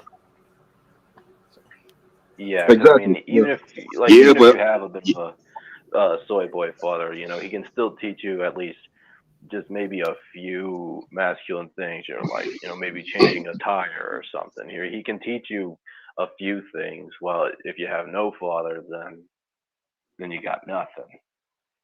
Yeah. Right. That you But start, even it's a like strong starting from zero. It's like one is like starting from 10, and the other's like starting from negative 100. You know. Right. I mean, even a strong masculine father can show you how not to make the same mistakes he made. You know, do as I say, not as I did. I did this when I was in high school. Don't you do it. I did this when I was in middle school. Don't you do it. So, yeah, a strong masculine father can show a child or children how not to make the same scribbles that he made. Yeah, and the And thing about that's not his having a parenting. dad, My daughter. the thing about not having a dad too is that like you grow up with this chip on your shoulder, like believing whatever the mom told you about your dad, he didn't want you or he didn't love you, and you start to project that behavior out in society, which is like a terrible thing to be doing because it encompasses a lot of bad habits like alcoholism, like But abuse. let's remind ourselves, where did that start from? Where is the root of that? Single women. For single women, mothers, I I mean, mean. like most Just like the criminals, great most school shooters. JLP says, men, it's important to forgive your mothers. Oh yeah, I could tell you a lot about that. I used to growing up.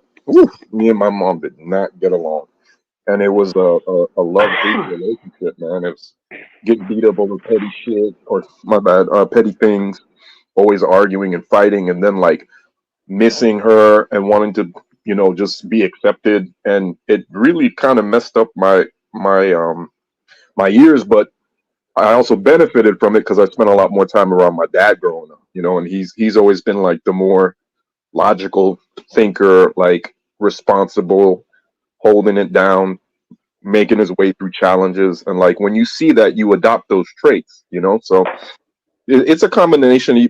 Life has a way of showing men really fast who aren't capable of, of owning their life. Their life is difficult, man, and it can either tear you down or turn you into something stronger. And it's really about the way you handle it, because it's not that men don't have emotions. It's that men shouldn't it's not that men shouldn't show emotions. It's that you can't let your emotions control your actions. It's not good to be angry as a man. It's not good to be desperate as a man. It's not good to be sad as a man. But there are certain circumstances where you can feel all of the emotions that women feel, and possibly even more, but not act on them. And I think that's where this trope of men not being emotional comes from, because it's shamed in society for us to be any type of to react to any weak emotion is shamed. You'll have a hard time keeping a relationship. Because 1 minute, 1 second. I know when you get on a roll, it's kind of hard to stop you. So give me 1 second. Barbarian came in the chat. Barbarian, I'm not offended. I just said, please don't stick your tongue out on my channel. You don't get like a what is it called? Don't get offended because I asked you, because I requested that you not stick your tongue out on the channel. That's it. It's just you don't want yourself looking like that, because I'm protecting your image as well, because you don't want people to see you that way either. So it's not about me being offended. I'm not offended. I'm just saying it doesn't look good when you're on screen with your tongue out. That's all. Yeah. It's the quickest way to get memed. And I think, one thing that's really important to mention too is that just how we focus on, this so-called toxic masculinity and like male, like how men are supposed to be, I don't think we really do a lot to talk about like how society should treat destructive women, because a destructive woman can be 10 times worse than a destructive man. She can literally ruin your reputation, ruin your life, ruin everything for you. So it's important that you have a strong father that shows you what a relationship with a woman should be like, what a healthy relationship with a woman would be like, or should be like, something positive to model it after.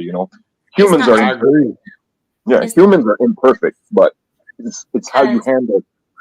Because you just keep going and going. Hold on.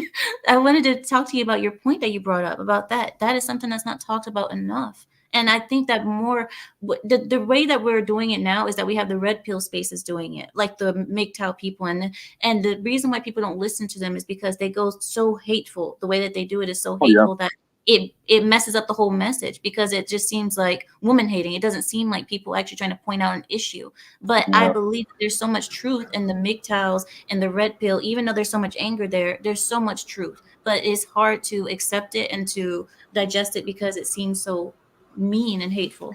Yeah, I just think about that, like Jordan Peterson, Is that anger justifiable? Either this is a defense mechanism. If I either extreme is terrible. You don't want to go all the way to where you hate and you never talk to women, but then you also don't, like, we need each other to survive. So going too far left or too far right in any direction is not good. You kind of have to play the middle of the road and do what works for you, but not be a kind of like an a-hole about it. Strongly disagree. Strongly. The reason MGTOW exists in the first place, originally there was a site called A Voice for Men. It was run by a man named Paul Elam. And originally it was a men's rights activism site. And what happened is women came into this space, particularly one woman who went by Fuzzy Bumblebee. And men's voices were silenced in order to make room for women to talk and to protect women's feelings. The reason men's spaces have to be so toxic and so hostile to women is specifically so they will be so toxic to women that they will not come into these spaces. if you let women into men's spaces, men will cater to the women's voices. We are genetically programmed to this. If men do not have exclusively male spaces, and again, this is why the feminists deliberately destroyed men's groups that broke across social strata and really eliminated a lot of the problems we see now with people in the poor people just don't communicate with the rich people, and there's this miscommunication. That was destroyed specifically so feminists could keep men from talking to each other, so they could control the conversation. Yeah, I see what you're saying. I see what you're saying, and Correction. I agree to a certain extent, but the thing is, you have to realize that we need each other. Like, somebody's going to have to compromise, and for the most part, it's always the guys. So I definitely hear what you're saying. One second, Detox. I want to get somebody else's. Let me say this real quick. I want to say that I think the men who dominate the MGTOW spaces, and allow women to come in and do whatever, are usually the men that don't belong in MGTOW in the first place, because they haven't understood female nature to its fullest extent to know not to cater to certain women. Exactly. You can't let everybody in these spaces. You can't let everybody come in these damn spaces, you know. And I feel like Red Pill kind of lost its luster. Not just they haven't experienced it. Yeah, I have many times. So, and I feel like Red Pill kind of lost its luster over the years because people use it for the wrong stuff. It's like teaching somebody how to fight, but they want to beat up everybody. It wasn't made for that purpose, but you have the knuckleheads that's going to take it to the extreme and abuse it. Yeah, that's anything, I guess. If I may, that's anything, I guess. It's largely neutered at this point because the platforms that it speaks on eliminated a lot of our greatest thinkers, a lot of the people who really put stuff forward. And if any new ones rise up, they're cut down. Andrew Tate gets on mainstream media. Andrew Tate gets to have these massive channels. People like Stardust, people who really were the philosophers, who just wanted to think about things and explain why people behave in certain ways, they were demonetized, they were shadow banned, they had the apocalypse, they were destroyed in every possible way. People would go out and dox them.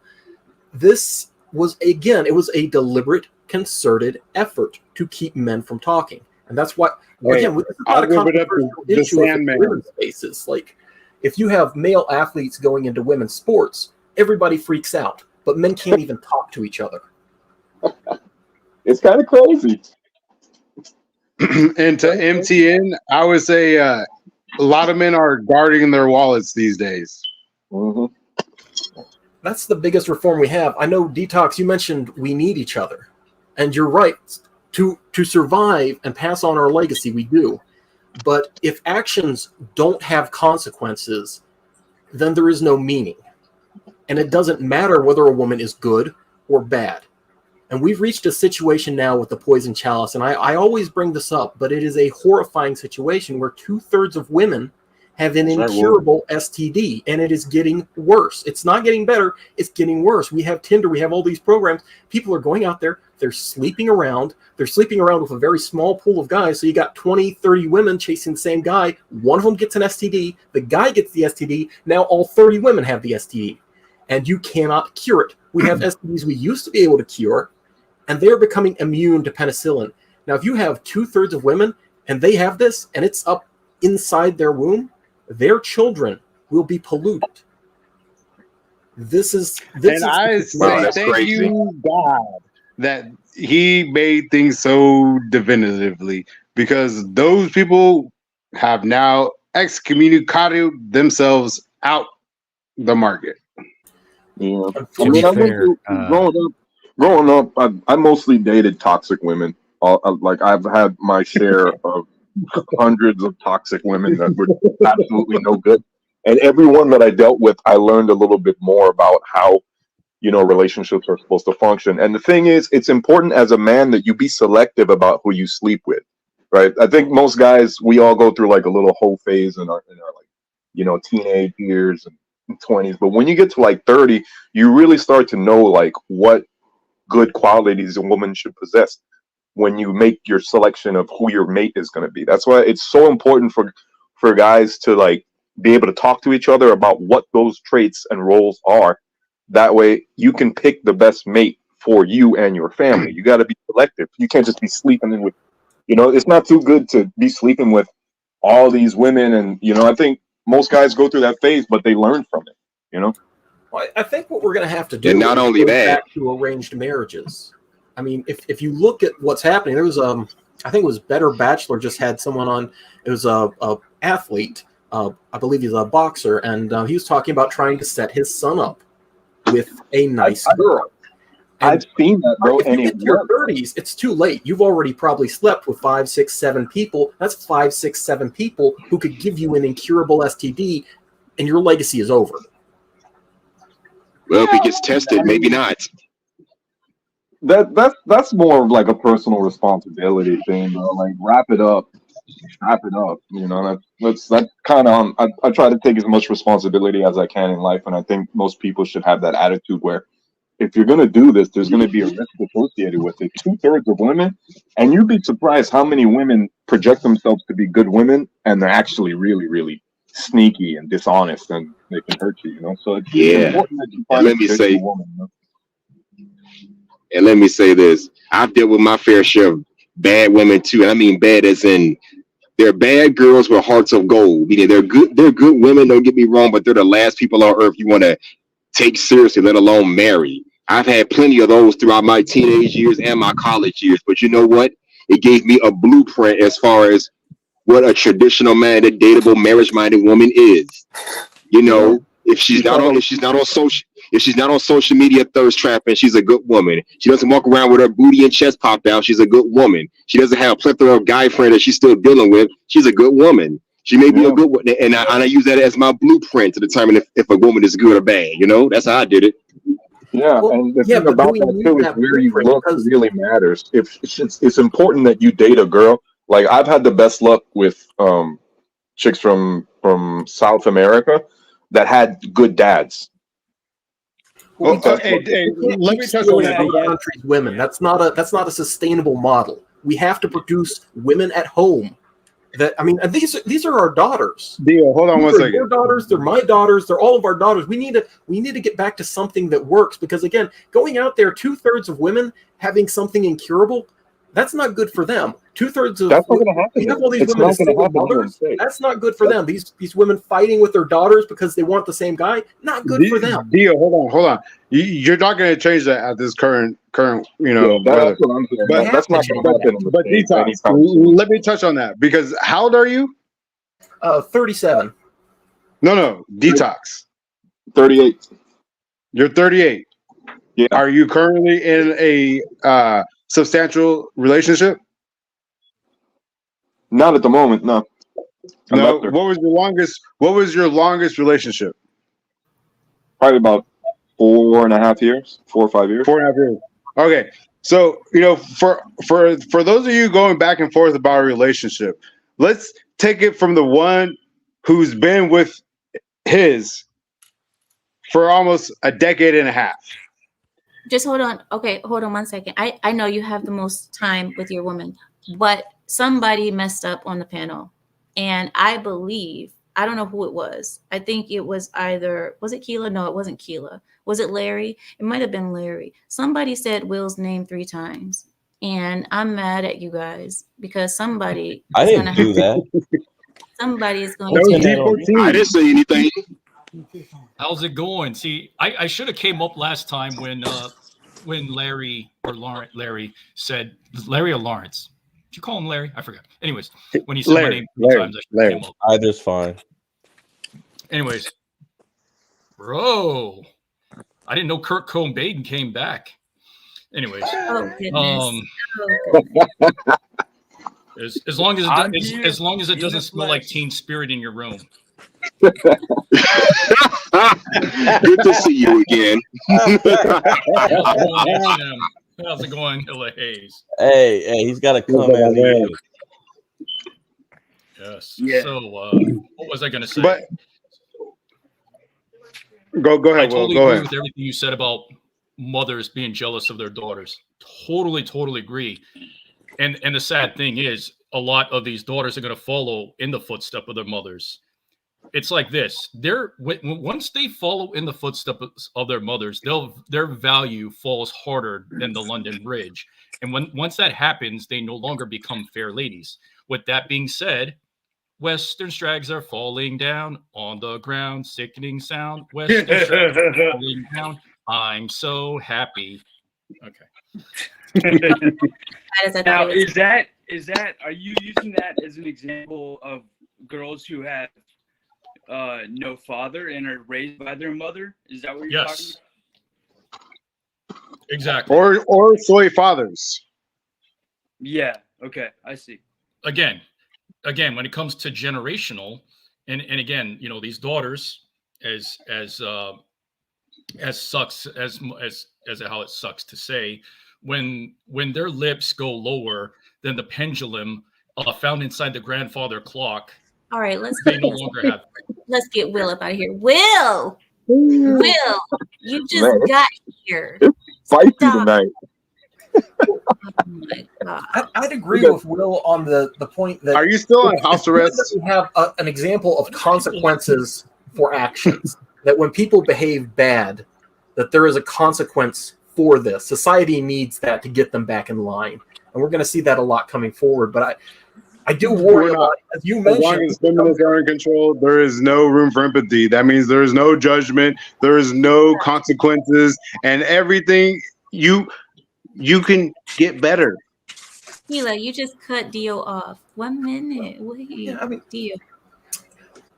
Yeah, man. You got we're in a situation here where we're not on an island. We all have to live together and work together, and we're going to be facing a massive demographic winter. If you look at what's happening, it's not just us. It's in Asia too. It's in all of Europe. The population replacement levels are not being met. We're going to have a massive demographic winter. We're going to have mass homelessness. We're going to have starvation. We're going to have economic collapse. And at some point, we have to start reforming this. At some point, we have to start cutting off the diseased flesh and rebuilding back with healthy flesh. Where would you suggest? I don't quite believe you understand exactly what you're saying at all at this point, because you're talking about cutting off flesh when in actuality you should be saying there's a lot of death that needs to be occurring. And I'll say it because that's how radical I am. Okay, Yeah, but hey, you're contradicting yourself. Fellas, where do you guys suggest we start with that problem? Families. Realistically. Make Trump king again. No, I don't agree.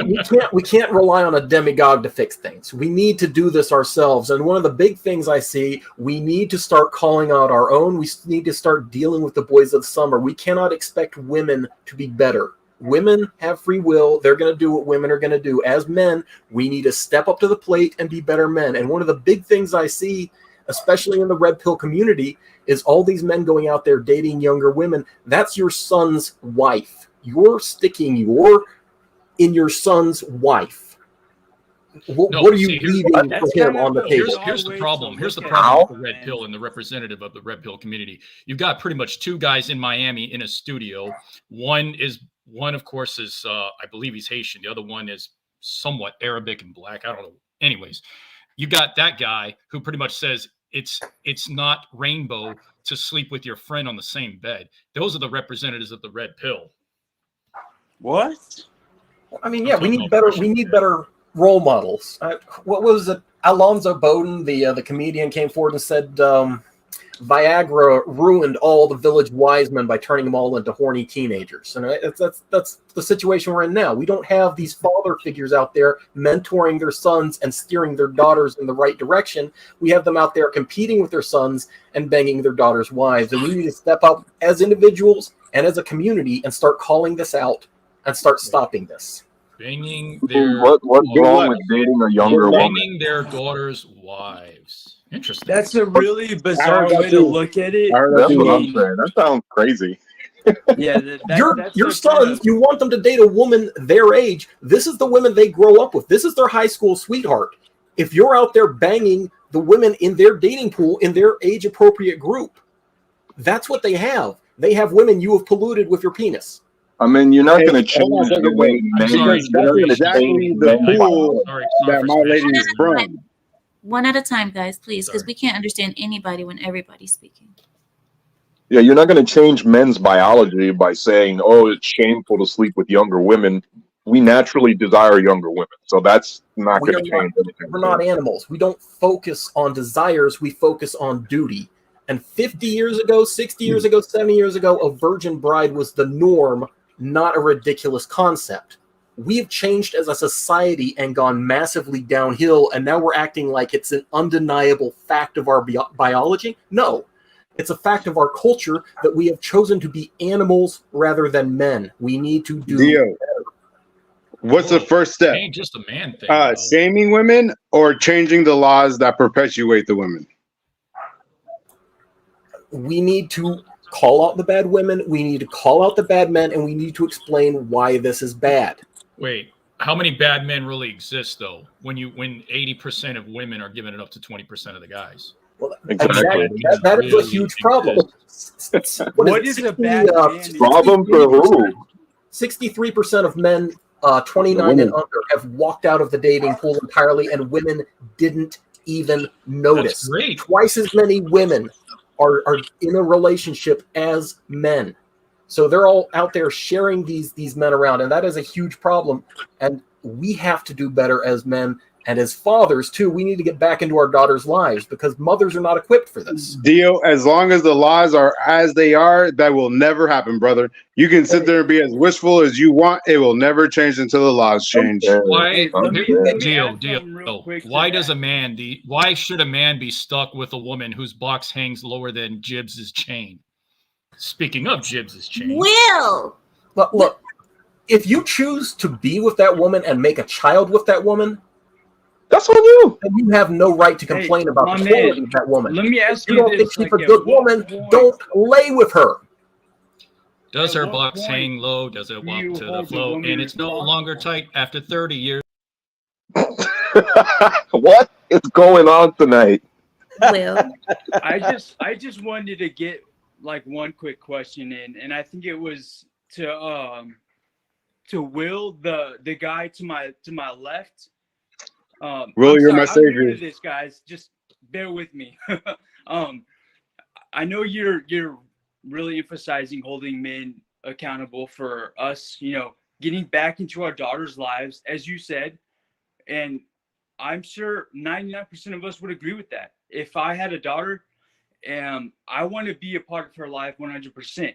Absolutely. But also, a lot of the times, my man, the woman is like adamant of keeping us out.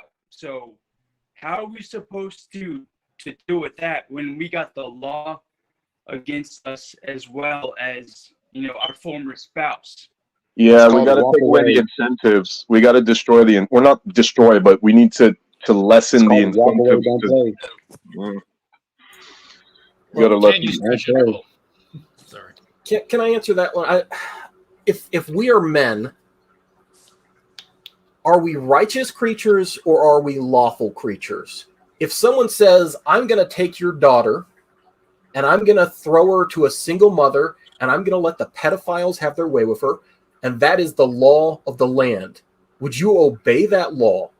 Would you kneel to that law? Or would you say, I would rather go to jail? We need men to step up and say, I am a just man, not a lawful Give me liberty man. or give I me would- death. Bingo. That's what I would say. Ignore the laws. Ignore the laws. Say no. Be a father. If they throw us all in jail, they throw Yep. us all in jail. If they line us up and shoot us, at least we died with our boots on. I would Yeah, be but more how are you going to? The thing is, how are you going to be around to protect your daughter if you're in jail? How are you going Thank to be you. around to protect her if you're not there at all? You make this so costly that they can't do it. That's the only way forward. If we all stood up and said from the start, yeah, no, I'm not doing that, just throw me in jail, they wouldn't throw us in jail. They'd back down because men are the only ones who produce. You cannot import men to produce. They cost more than they produce. You cannot use women to produce. They cost more than they Actually, produce. I'll stop you right there because you know what they'll do? They'll change the laws just as they did in California to where the things that you should be getting locked up for certain amounts of time, you're not getting locked up for. You're getting slapped on the wrist, sent out with a fine, and you're going to be sent to collections. So you're incorrect there, Bruss. Exactly. Ignore the law. Ignore it. Yeah, I But mean, look, look, who the are you government is telling? always going to be one step ahead of you no matter what. That's the unfortunate aspect. That's what he's saying. We got to, cut the snake's head off from the beginning. Look, But that's still not when changing you the law. say when you say ignore the law, who are you talking about? The women in the relationship or the men in society?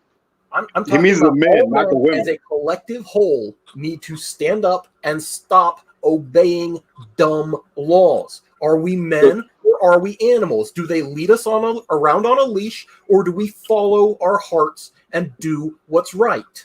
Look, the Dude, the thing is, government regardless sees us as of an animal anyway, so I'm not sure what you're trying to insinuate. yeah, I don't get what you're saying either. Because the thing is, women, we don't have a choice when it comes to these laws. If a woman wants a divorce, she's gonna get a divorce. And Yep. if she wants child support, you're gonna pay that child support, bro. Yep. So not paying it means you go to jail. Is that what you're saying Yep. we do? Because that doesn't make any sense. I'm not saying don't pay child support. You take care of your kid. What I'm saying is if your mother says you can't see your kid, you see your kid anyway. How? Be there. And watch the You're cops come sending after people you. dead. What are you talking about? You are literally sending good men to their deaths at this point. Yeah, for real. That Yeah, makes no bro. sense, bro. Basically, it sounds like you're I'm saying we have a it's choice. either a We have suicide a cult. choice as fathers. Do we stand up for our children as a block and say no more, or do we keep letting this happen? It's Look, the same thing as the you can abortion and the right. Now the you can right stand is up all you want. While you're totally forgetting that women have the right to vote as well. That's exactly what we are at the odds voting with. and the laws don't matter. It is only the flow Yes, it does of matter. money. It matters No, tremendously. you're missing the point. Tremendously. You're missing the point. Where are we Who at right funds now those on- laws? Do on women your, pay for that? video? Who pays for that? Stop, Women guys. overwhelmingly at this point. Well, everybody, stop. I have to go. And it was just getting good, but I have to go. And I want to get my final words for what your conversation is saying. I've heard you. Finished already. Dio has very strong views on a lot of things. And I know a lot of you guys know what Dio's views are. A lot of you guys don't. I know Dio, his views and how he feels about certain things. And I have to say, Dio, let me respond at the end, but I have to let you guys go for now, okay? I want to say good night to you all, okay? I'm gonna shut down right now, okay? All right. So Nice bye talking guys. to I will see you. everybody. Bye guys. I will see you guys on Saturday, okay? Can you Bye-bye. stretch it over your shoulder? If you can't, she's got to go. Does her box hang low? Yes. Damn it. Goodbye. Go. Good night, guys. Good night, Dio. Good night. This is, oh my God. Somebody wanted Will to get kicked out for it one last time. I think it was Suka who said he wanted to get kicked out one last time. Okay. So before we go, Dio brought up a good point. Well, a good point, a strong point. This is what he thinks. Dio says, if the system is not working as we want it to work, then don't follow it. Just don't do it. And do what men need to do in order to get what they want or what they need or what's right. What's right. It's right for the man to be in the child's life. So if that's what it takes, then that's what you do. Dio, in this system, I understand what you're saying, but you have to remember, I work in this system. I work in the family courts. I see it every day, unfortunately. Dio, one man doing that, even 10 men doing that, and just pushing past the mother or the law and forcing themselves in the situation. Keela was right. You are sending men to their deaths. You're sending them to cells, unfortunately. This is not the way to go. We have to change the system, but that wouldn't be the way to go. And I tell you, Dio, in these cases where you can't see the woman or the woman is making it tough, the best, I hate to say this, God, I hate to say this. I really hate to say this. I'm so sorry. But based on seeing this day in and day out from the men and working in the courts, the best thing to do is to let go. So the best thing to do is to let go and find your kid when they get older and bond with them when they get older. But if you're going to put yourself in this position where you're going to be breaking the law and doing all this because the system is so messed up against men, you're not there. The only thing that's going to happen is that you're going to be taken forcefully away from your kid. That's all that's going to happen. The more you try to push past the law and say, this is what's right, I know what's right, I need to be there for my kid, the more they make the man suffer. Do you know that men who actually want to be there for their kids, especially their sons, they're the ones who get punished the hardest? The man who doesn't want to be there, they'll let him go. But the man who actually wants to be there, they'll take you 75% of your paycheck. They'll make it so that you can't even survive after giving your child support. The mother most likely will have the majority of the rights no matter what. It's not fair. It's not right. And you see these cases where men just let the kid go until they're 18 and then they come back to them, or when they're 16, when they're of the age of choice. But when they're young like that and you just push your way past, all that happens is that you end up suffering. You end up in jail or in hell, right? I'm so sorry. I believe that we need to change this system. We need to change these laws. And the only way that I see it happening, Dio, is through tragedy. Tragedy, war, famine. Something has to happen to the point where the system is completely crumbled and we build again. But doing it the way you said, Dio, even with all your heart in it and saying this is the right thing, we have a man who just did that. We had a man who took his kid. He had 50-50 custody. He took his kid to another state because he has 50-50 custody. He should be able to do that, right? But most states are all about women. The women are on a pedestal. You know what they say, the P word, the PUSSY is on the pedestal. He took his kid with the rights to take his kid, and he still was jailed. And what happened? He fell behind in child support. What happened? He wasn't even able to pay for his own apartment to live, Dio. He couldn't even pay to live because they took 75% of his paycheck to give to the woman. I mean, this is not... All right. Thank you guys for this conversation. I know. You said then leave the nation. This system is against men, and the only way to make it better is to completely let it crumble and start again. Because what you have right now, even if you try to tweak this or tweak that, even if you try to tweak this or tweak that, the system is still, what is on the pedestal. This is the pedestal, and what is sitting at the top of that pedestal. This topic hurts me, guys. This topic really hurts me. And I don't know how we got into that topic, but it hurts right here.